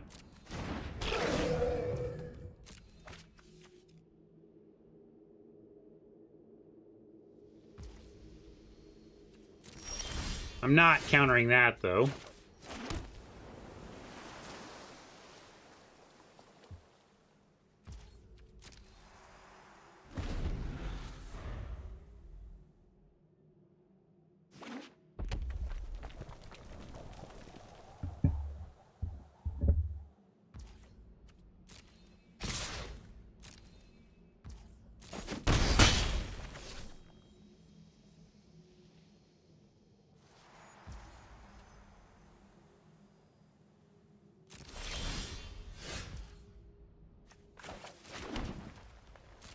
Content to keep playing at instant speed here. We may have to try a shark and a block.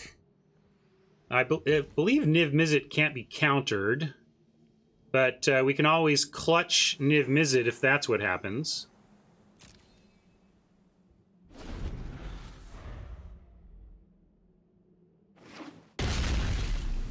ETB tap, so no Niv this turn.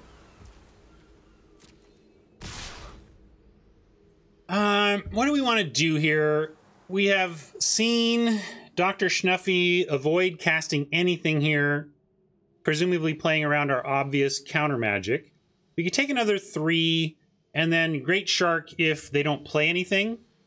I think we do got to try the shark. I just don't think we got to try it for the block. I think we can just take 3 and cast the shark in case of nothing to counter in their main phase.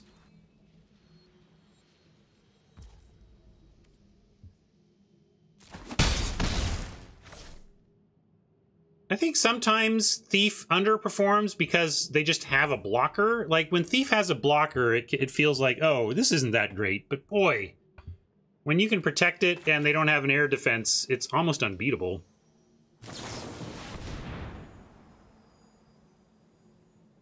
So now we throw this out there. All right, you want to counter this, Schnuffi? Go for it. If you don't, at least we finally have something to block with.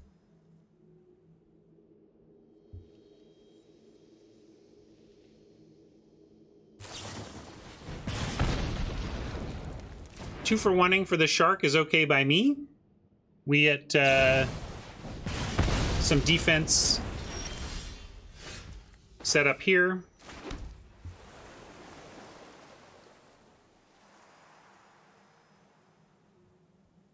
Do we have to go shields down, though? At some point, we just lose to 3 power attacking every turn.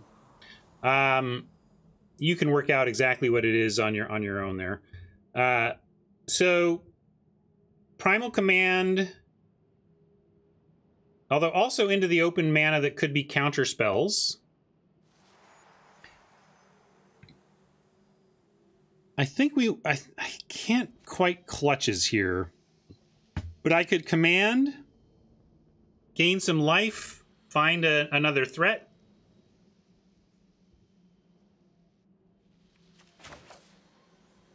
Yeah, I'm going to command, go shields down on command. We might just get this countered, in which case we're probably done. But I think we need to try this now. And we're going to gain life. I suppose I could get a Llanowar Elves and actually cast it. We could put a land on top. If they don't have a counter, that would hold things potentially back for another turn in terms of Niv Miz. Although we don't care. If they go Niv Miz, that's when we do the clutches. So I'm going to go looking for a creature then. And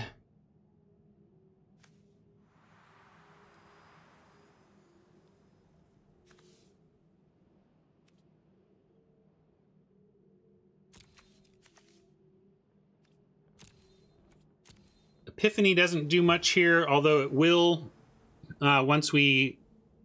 Actually, I mean, sorry, Gearhulk doesn't do much, but it will once we Epiphany. So let's Gearhulk to set up for Epiphany.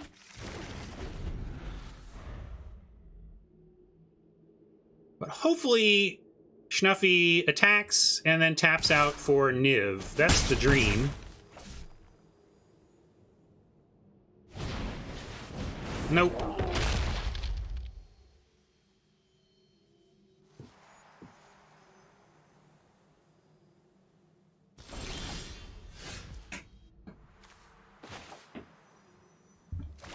Radiant Rare, that's your no, Ryan screwed up.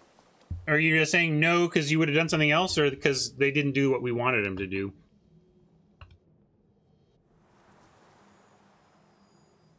Oh, okay. You're just with me on that. Well, now we're going to have to Epiphany for defensive value coming up here if Snuffy doesn't try something pre. And so far, Snuffy's been extremely disciplined, so I'm not counting on that. Yeah, we could copy the 4-3. It's a pretty weak play, but we do still have a counter after that. I guess it's what we got to do. It's the best option.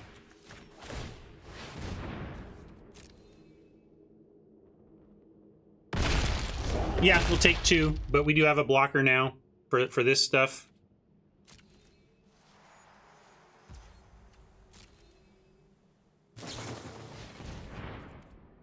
Not countering that, of course, which Snuffy knows. The Snuffy knows. Stuffy knows, Snuffy knows. I need a vacation. Good news! Coming up.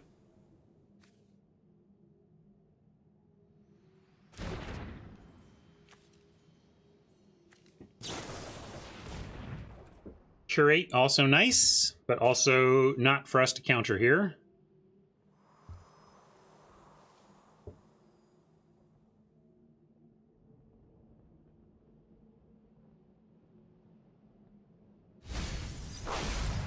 Yeah, that's scary, Tron.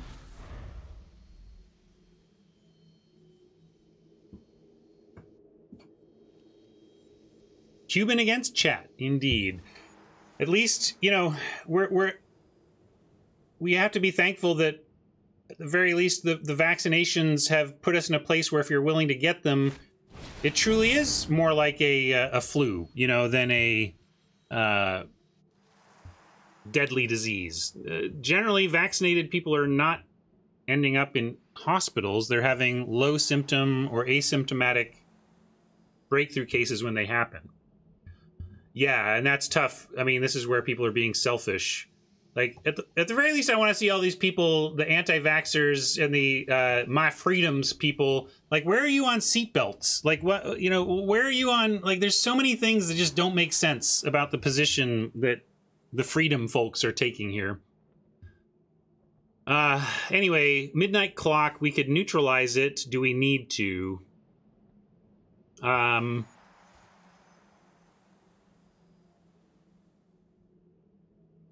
Probably not. I'm gonna let that happen. We have Epiphany to mess with that. I'm gonna let that go. I don't think it does too much for now. It feels like a bait. Feels like a bait spell from Doctra.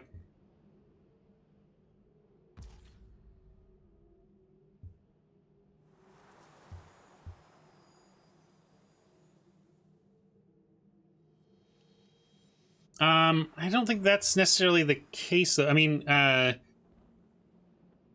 yeah, it's not. That's not the whole story, Fantasia. If everybody got vaccinated, it would be the problems would be so much worse, even though it's still possible. Anyway, pass. Sorry, Doctor. Getting off track here.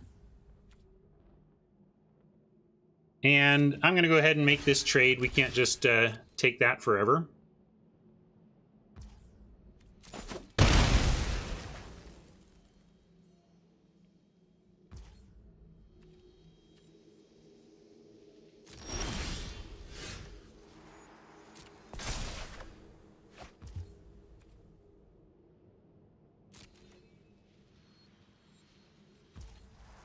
Interesting game. Like, these are just annoying enough to, like, actually threaten our life total and give Dr. Schnuffy an avenue to force us to react. And we may have to do that. We don't have any instants in the yard that I'd like to get an instant in the yard before we do that. Probably the next thing we have to do is Epiphany. If we need to Desperation Epiphany, we will. And then we at least have a nice Gear Hulk setup.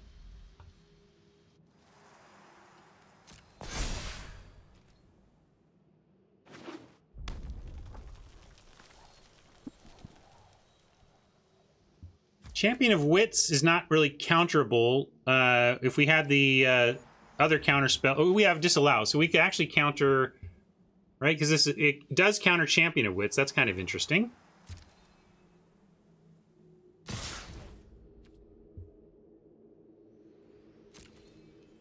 Yeah, Epiphany does it too. You're right. Same thing. They both have that clause. So, let's do this. See if Doctor wants to do the... Oh, I'm gonna do that, huh?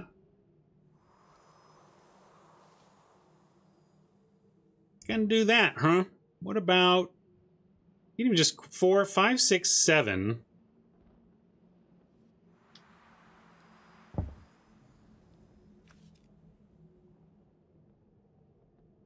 I'm gonna neutralize this. Get a counter in our yard. Have another counter up.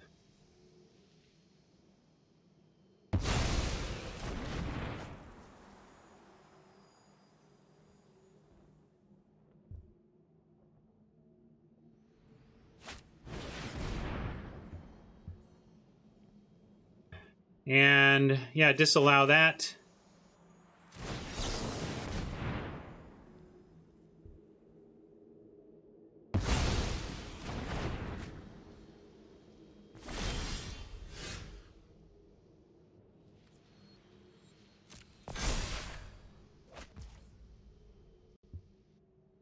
And now, shields down-ish. What do we want to do about that? Anything? We play this. What have we got? Nah, I'm still on pass and try. Let's see. Let's look at this again.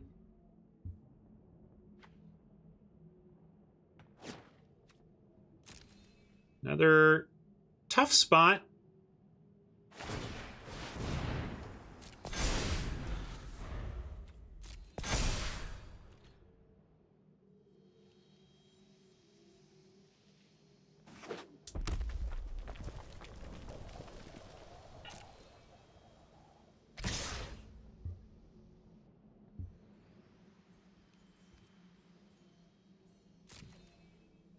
I bet Doctor just passes here. It's just like, look, I'm going to clock you for 3 a turn until you do something about it. There we go. That's what I was hoping for. Now we got some action. Counter target activated ability, return target non-land permanent to its owner's hand, and target player draws a card. We're going to send this back to hand. We're going to draw a card.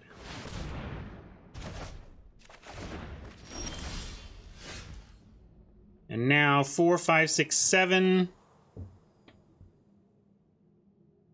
Now we can Gear Hulk for an Epiphany, even if it's not countering something, and get a ton of value. If we Archmage, what are we... I guess we can... Yeah, let's play this, because then we actually have the Negate and the Quench. I like it. It can block. If they come up with a creature, it's going to resolve, but the Negate is nice to have here.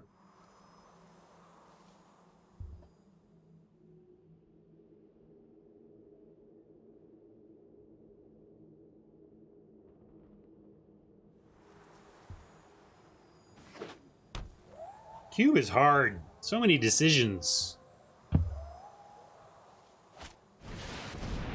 Agent. Wow. Wow.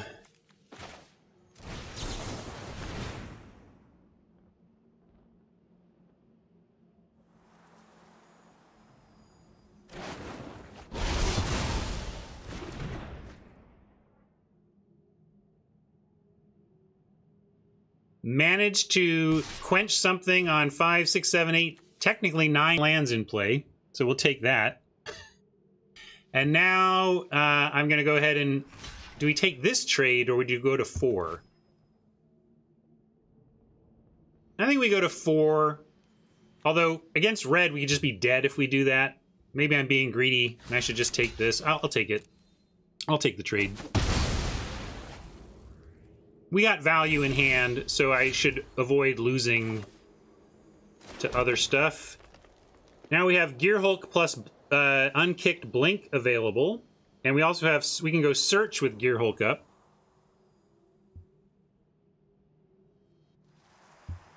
Yeah, let's just leave Gear Hulk up and be willing to cast it and protect it with a negate and blink it if it lands.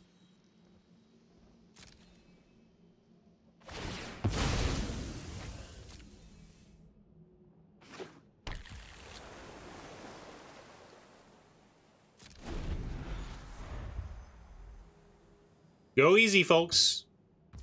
Let's help inform each other in kind and scientific ways, please. There's a lot of complicated stuff going on, a lot of different information out there.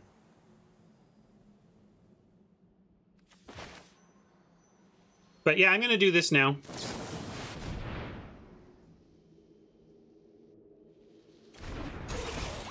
Not the best Sublime Gear Hulk ever, but it's still Value Town.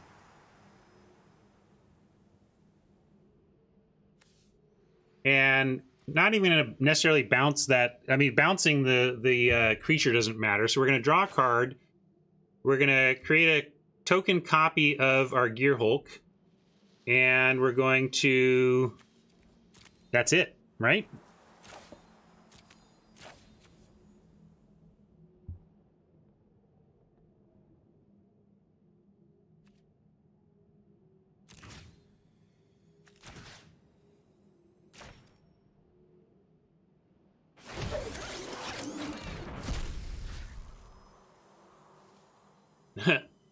No reason to cast any of these, though, so... Whatever, we'll do this. You may not play this card. I love that menu. All, you know, capitalized.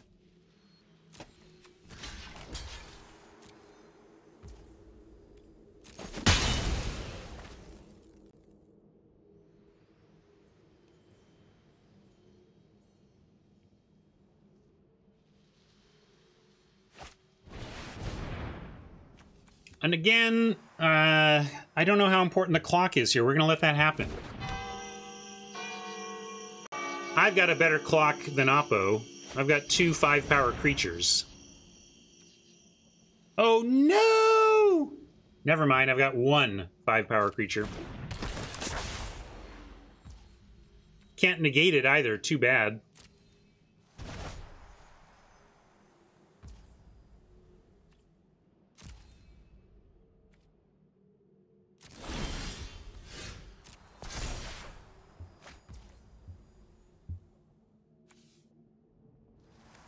Gonna have some burger wars around here. Let's see, what else does this do? At the beginning of your end step, if a permanent was put into your hand from the battlefield this turn, draw a card. Yeah, it doesn't, it's not really something we want to bother. I guess we could clutch it. Because we're gonna have to blink it if we don't. I guess 4, 5, 6, 7, 8, 9. We're at 10 we can blink Gear Hulk. That would be something. Maybe I just have to take the Archmage. Is it Arch? I hate pronouncing this word. I see the Arch, and I want to say Arch. That it's also like, but it's Archmage, right? You hard? Are you ch or k on that? Help me get my pronunciation right on that dumb word.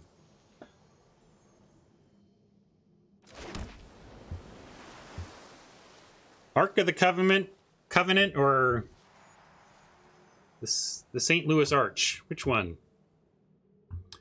Yeah, I'm gonna do it. With negate available.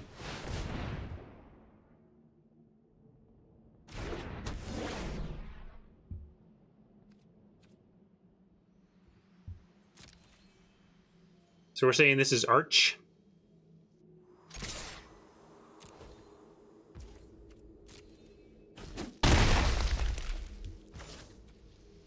We can steal the clock, but I'm stealing this clock. Now they can't block, and I think we can fade the clock.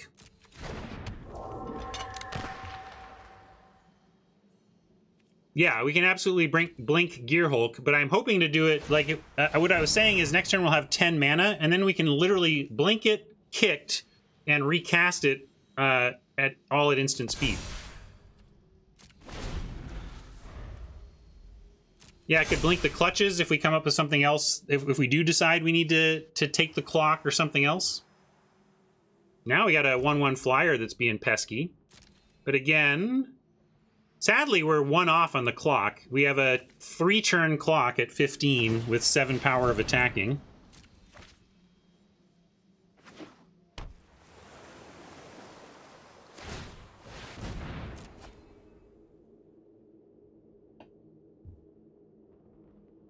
Hopefully we've got the doctor worried here, though.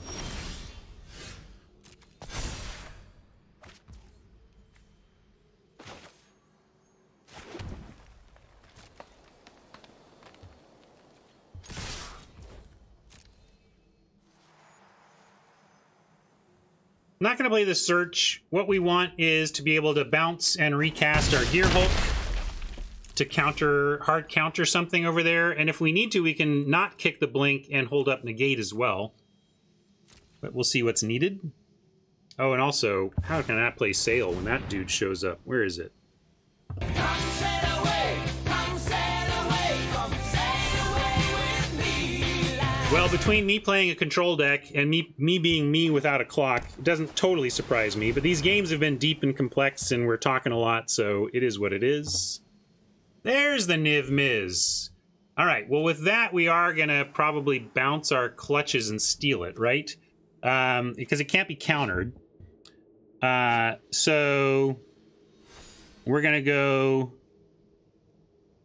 But it resolves, but it says, whenever a player casts an instant or sorcery spell, you draw a card, so I'm going to do this now before they get value out of it.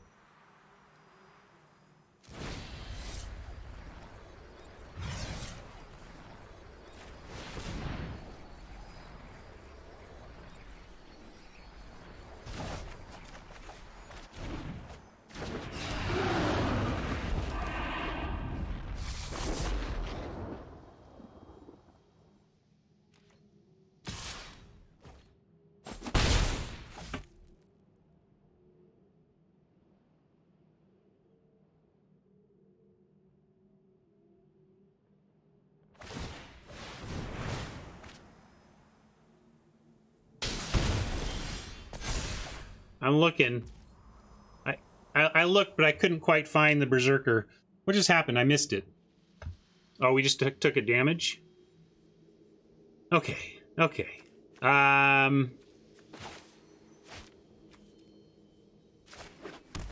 This, and well, we gotta try this.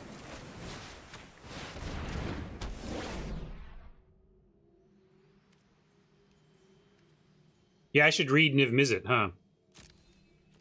But definitely had to do that much. Now let's see if we can find 3 damage. Whenever you draw a card, it deals 1 damage to any target. So Cultivate, but Cultivate doesn't draw, so that doesn't trigger it. Growth Spiral does, but it's not going to get us 3. So we should really just pass anyway, right? I don't see a win here, so we're going to pass. But Cultivate doesn't draw. Does it?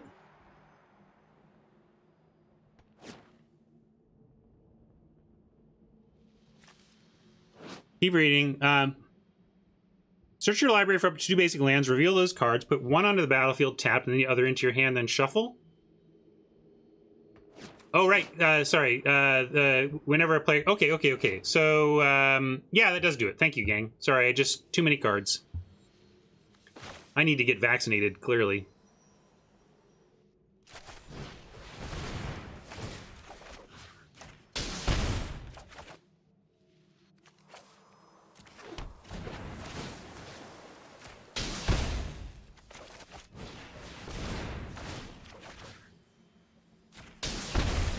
Too many words for my poor non-reading brain, but chat had me. Thank you.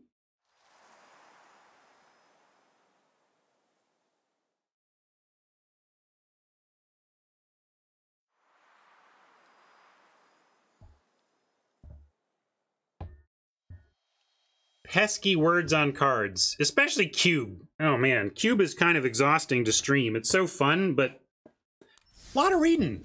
Cube is a complicated format.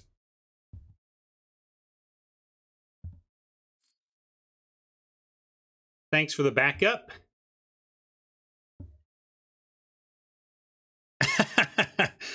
The quench was mean. There's a lot of mean things happening there. A lot of meanness in that game, King Coffee, but that's what happens when there's a blue mirror, right? Chat saved me, by the way. I mean, I think maybe I would have had you, I would have done it on accident. When I started to play my stuff, I would have figured it out on accident, but chat had to help me read Niv Mizzet for the 7th time to actually win that turn. All right, Timba.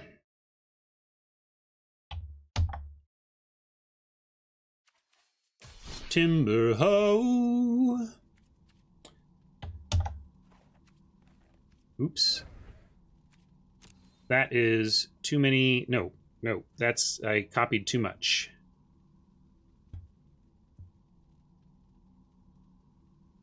There we go. Much better.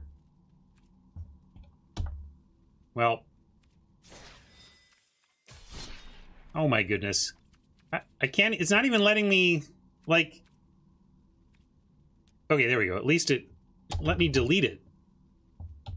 What is Wizards? Jeez. All right. That works.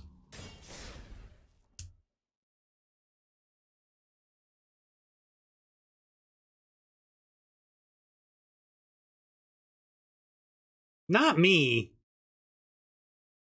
Not in any blamable way at this point.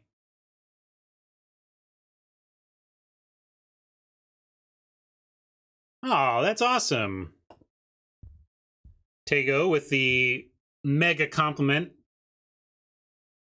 Anytime somebody tells me they went back and listened to LR starting from episode 1 and stuck with it through a lot of format descriptions that aren't really current, you know, it's really warms my heart. Thank you so much. And then love to have you hanging out here. Welcome.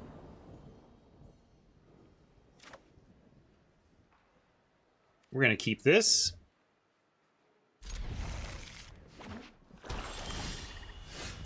And we got a turn 2 pack leader now.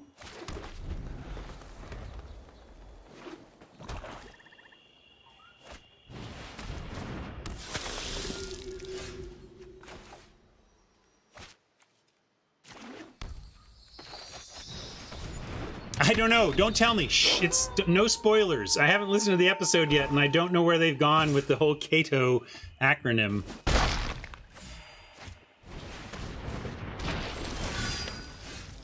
Reaper, serious biz. We can play Scoot Swarm.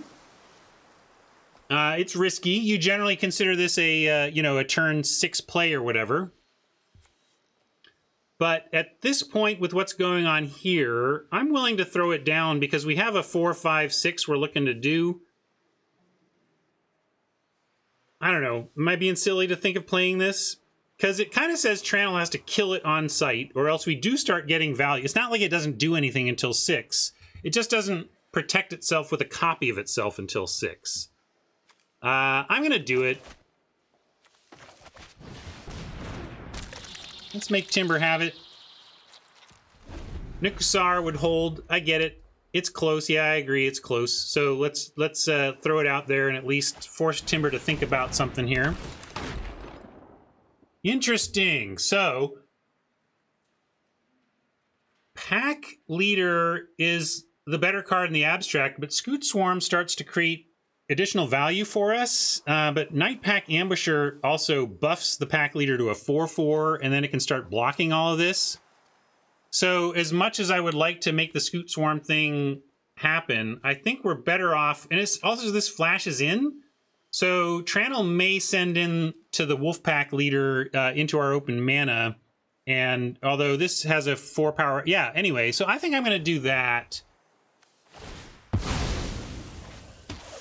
Great combo: Midnight Reaper plus the Plague Crafter. Kill something of ours and draw a card is very powerful.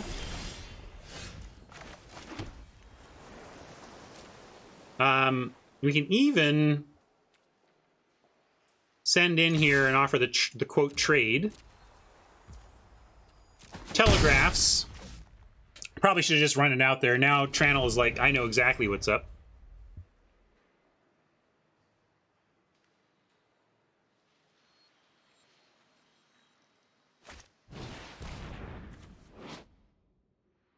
One trample and lifelink. I'm gonna let that happen. I want to get the ambusher out. I could have negated it, but I don't think it's hugely important. And we do actually have. Did I put our naturalized dude back in the deck, or did that get cut? No, I did cut it. Oh, that was. I was thinking we had naturalized effects in the deck, but maybe we don't.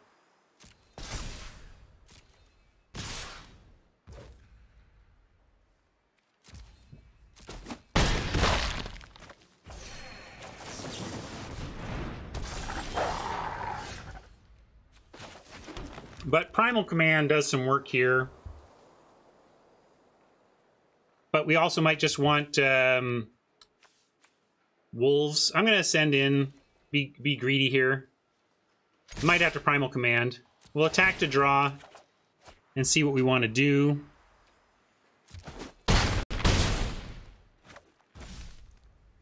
So, we've drawn a card. If we Primal Command, we get no wolf, but we can set back. We also Timber is missing on land, so I think we do Primal here on the strength of denying the land draw, and we can send the Shadow Spear on top. So let's definitely put non-creature on, and then it's you like land back? Yeah, oh, land back on top, even better, right? Yeah, yeah.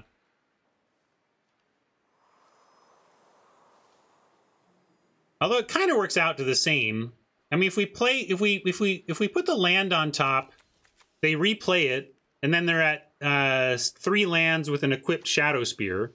If we put the Shadow Spear on top, they draw it, play it, and equip it, and they're still at 3 lands with a Shadow Spear, but they spent 2 mana. So I actually think, even though the land play feels like it should be, I think the Spear is better. Land is funnier, but Spear is better. And then now we're trying to figure out if we're getting life to get a life cushion, because we're going to take 6 and go to 4 if we don't do that. Or we can, yeah, I think I'm going to take life. I like trying to get a creature when I can, but we're a little low here.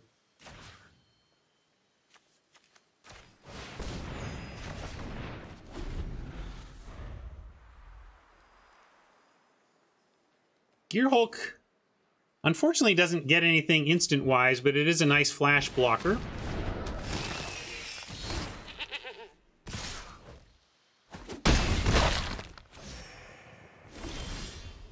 Ooh, now we have a counter to consider as well.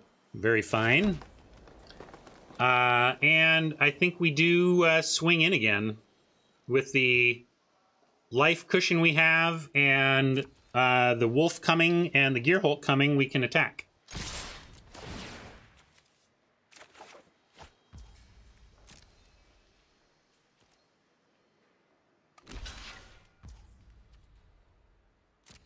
Yeah, we could negate the spear. We are still going to get a wolf out of this for blocking. We still have a good life cushion. So let's see what Timber does anyway.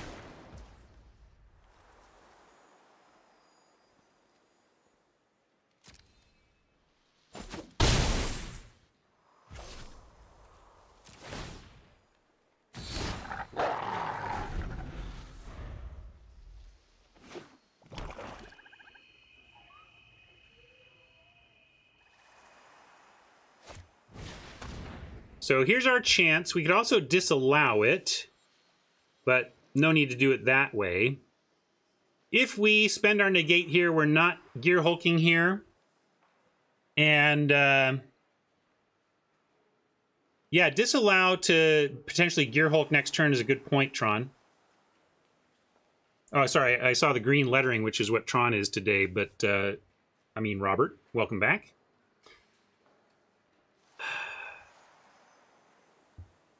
Yeah, and that's why I like Robert's point. Use disallow so that we're flashing back a hard counter. So yeah, I like it. Let's do it.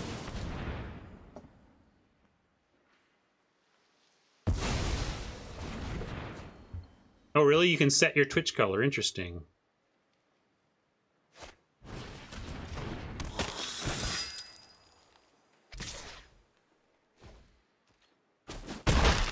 Good that we reduce the attack to only the Null Priest.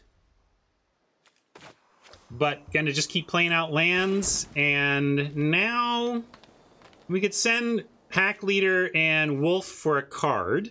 We'll get another replacement 3/3. I'm happy to trade this off for any of these at this point. And actually, there's no good double block. So, yeah, let's send in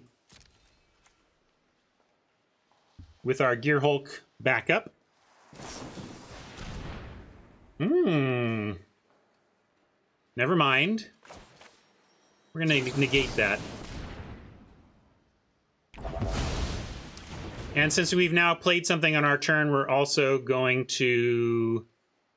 I can still attack and get the card, but probably just have to play a Florahedron for a chumper. I think I'll do it, though. This is still a good block on these anyway.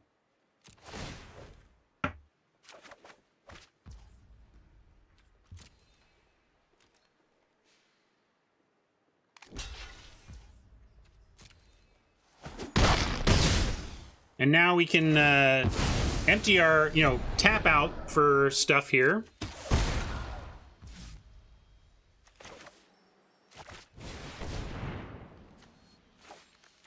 Oh wait, I don't even want any forest. We're full up on forest. Let's get all blue.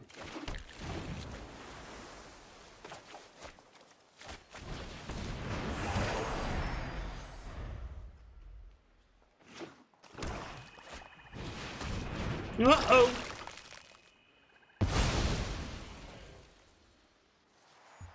Now we might be chumping. I don't know, we're at 10. Let's see here. And they could send the knight as well if they wanted. I'm going to just take here, though.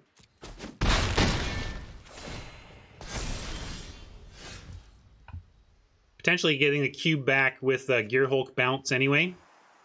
But...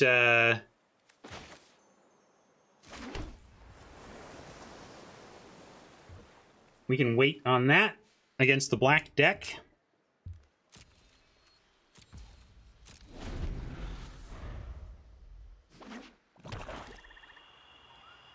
Oh, if you didn't understand what I was thinking, is that like somehow I was thinking we got to get the epiphany, but we don't have the epiphany in the yard. So there's really, this is kind of stuck for right now. but eventually we might be able to rescue it out from under there. But no real choice in the matter. Now we gotta... Yeah, I guess I could have... Oh, no, we were one short if we wanted the Florahedron to block with. But we had the mana to do it.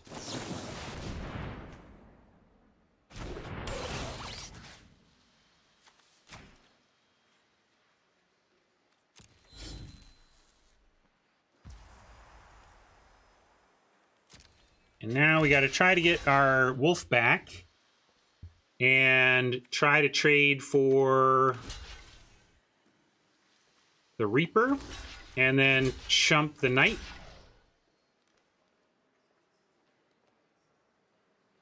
That look right? I think so.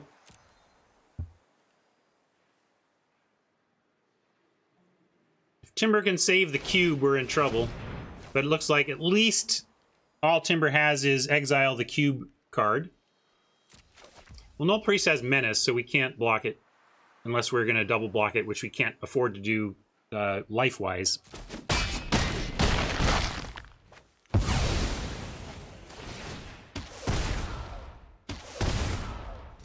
Oh, that Reaper. Reapin' indeed.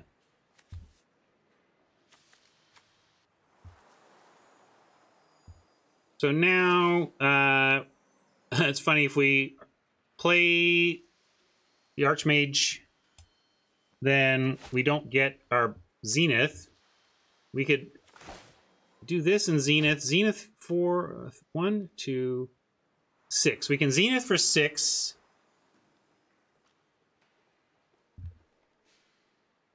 But we may just need to play out our non-Zenith cards and give us the ability to threaten a double block, although this has to go here. So actually, really what we want to do is Zenith for maximum in hopes to find answers to live through this. Because we're going to lose the Gearhulk to a Death-touchy Vampire Knight. And I'm just going to... Although you could make a case for Search and then Zenith for 4. And then we at least get to untap Scry, which is kind of like a 5th and 6th draw in the sense we get to see a couple cards. So I'm going to go ahead and search and then hold up the Zenith. Looking grim for our team, though.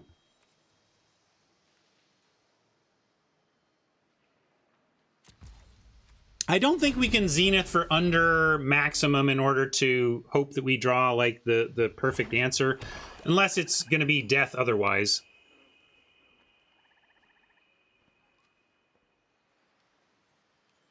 Well, as I say, Timber looking through Graveyard usually means something graveyardy is about to happen. Sure enough, Woe Strider.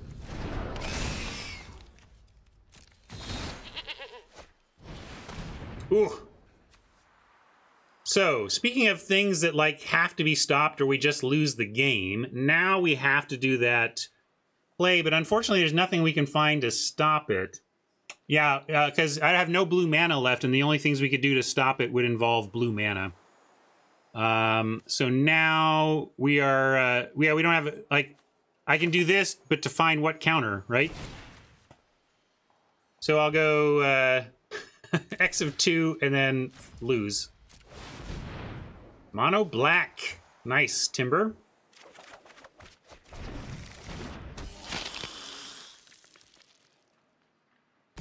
So maybe the search was ended up being not where we wanted to be because I could have at least had a line to find a counter for that, but Timber got us. Good game, Timber. And we have split with chat. All right, fair enough. I think I only had 4 competitors, but Robert is back. If Robert, if you can play, we can go for it. If not, we'll call it a stream here.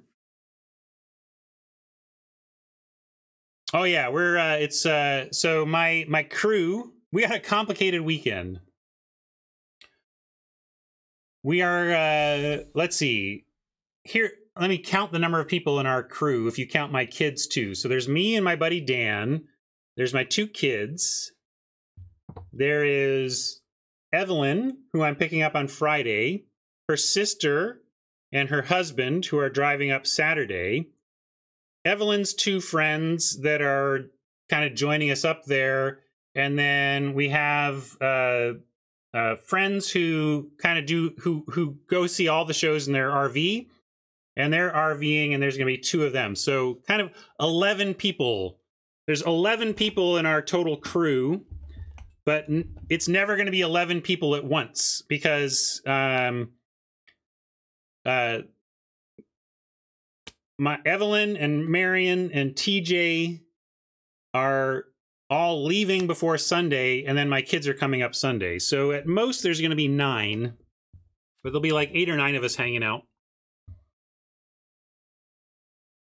And my road trip plans. So I'm leaving tomorrow, as I said, with my buddy Dan and my friend Evelyn.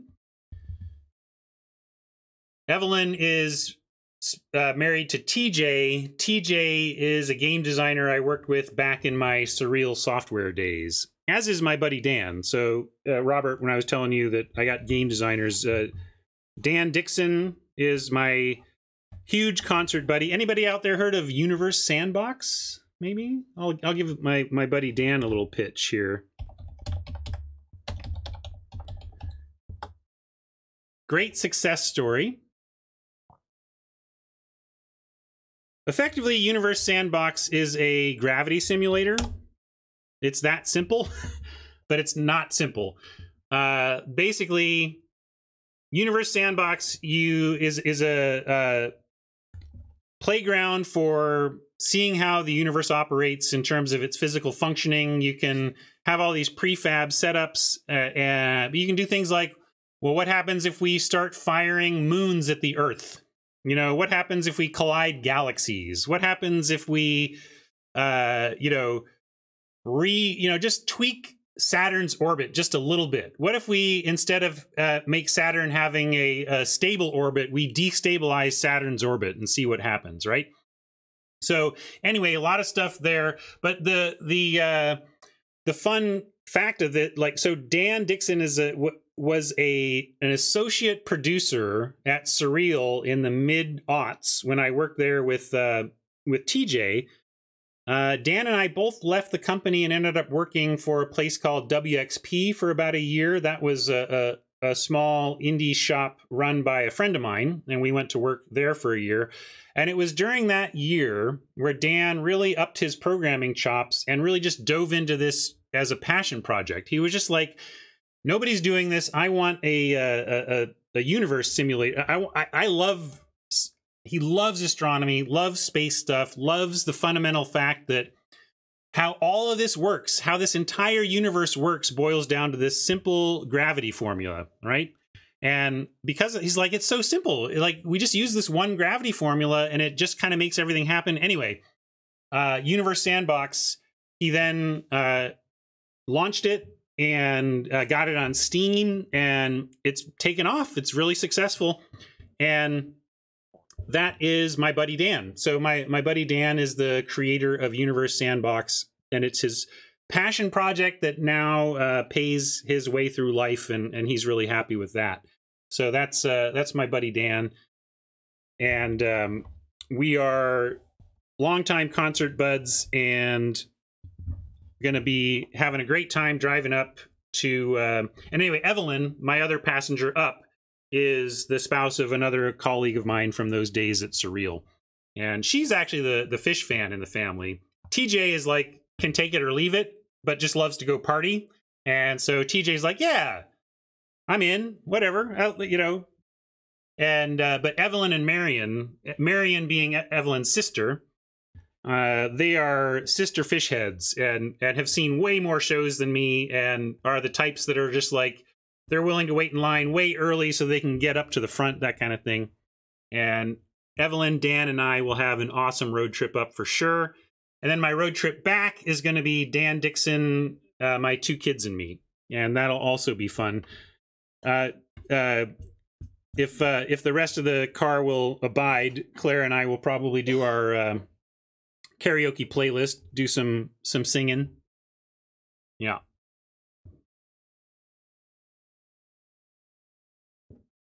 And yep, I'm with you, Robert. I thought I'd give that little side story, but here we go. Let's find Robert now. Oh, I changed my link to the Universe Sandbox. Let me go find Robert's deets again. Hold on. And I know I'm not in the right scene. I'll fix it when I get this started.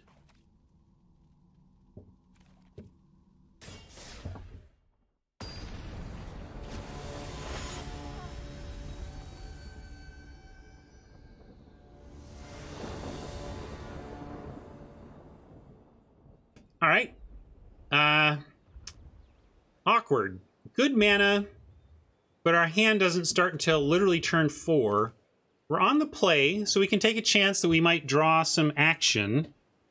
But if Robert is aggro and we don't draw stuff to do, we're just straight dead. I'm not going to take that chance. I'm going to mulligan this despite it looking very pretty mana-wise and power-wise. It's just too slow. Here we go. Much better.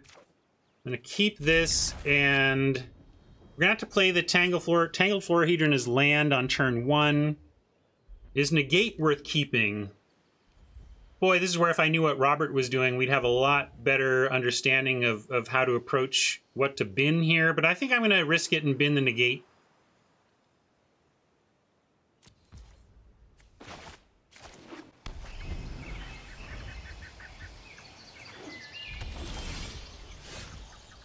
If I'd known that was coming, I might even have just done the ramp, of course, but we didn't know.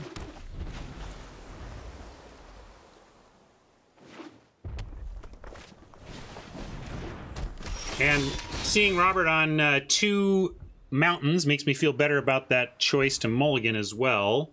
I hate that he's going to get a treasure token out of the Magda here, but we're going to go ahead and cultivate over search.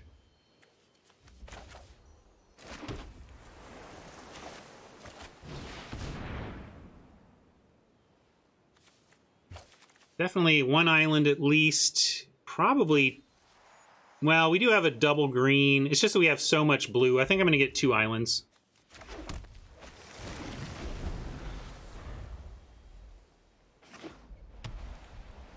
I'm the cult of personality. Oh.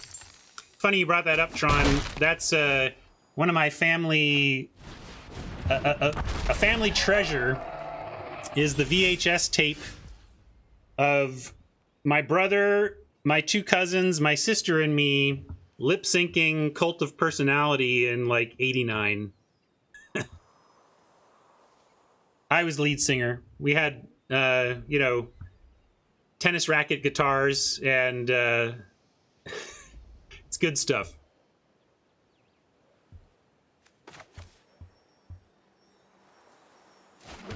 All right, Ambusher, we're going to try and flash that in. Oh, really? Saw them live in the early 90s on the tour for their second album. That was a lot of fun. Footy vibe! I also love their cover of... they do a James Brown cover that's good. Anyway, I love Living Color. Or not, I want to say In Living Color now because of the show that appeared afterwards, but Living Color is not In Living Color.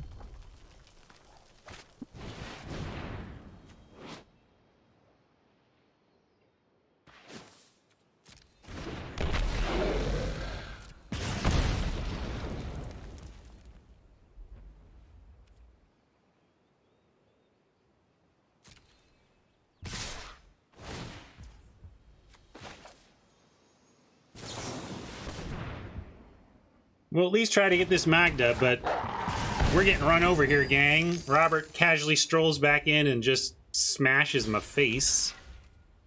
This might die to follow up burn as well, but we gotta try.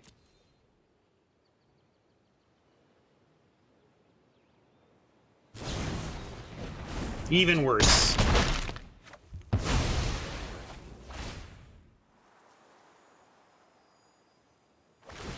What's your favorite color, baby? Living color.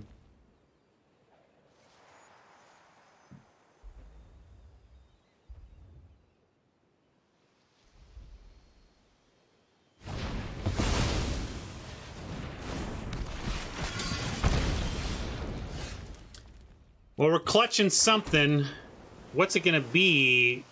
Trouble with clutching the Ferocidon is that it's not going to block for us next turn. But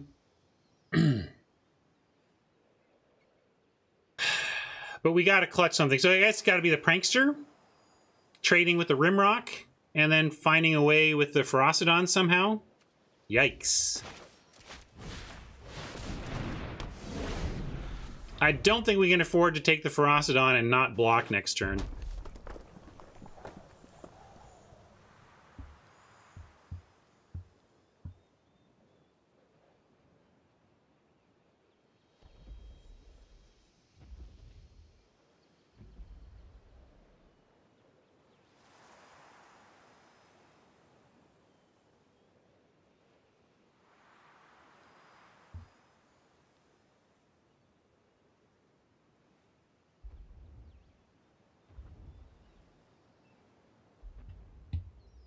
That is kind of the ultimate meme from In Living Color, right, homie?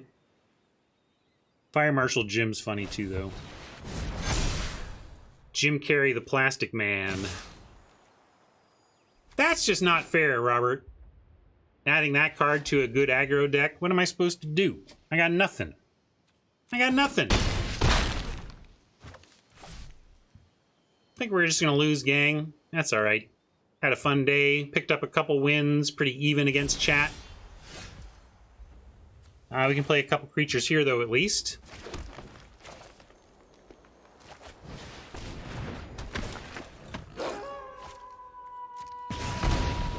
And that's at least enough to block and kill these things, which we gotta do.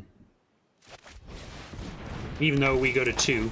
Probably just dead to burn from Robert's hand. But it is what it is. Maybe these are nothing but land and we're actually stable somehow. Don't count on it. Just so. Alright. But Robert was the bad guy. I mean, blue control is bad guy, but mono red aggro and cube is the baddest of the guys, right?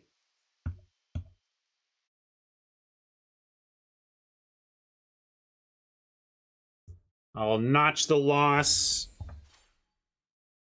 We didn't get to Gauntlet this week because I'm gone tomorrow, but we did a little mini Gauntlet here, and chat has taken me out. Good job, chat. You won the day. Well done. Fun decks. Fun cube, as always. Powerful stuff. Tough choices. Good times. The hero we deserve is also a fair interpretation of those results there, Hat. I'll give you that. However, I'm gonna wrap it up.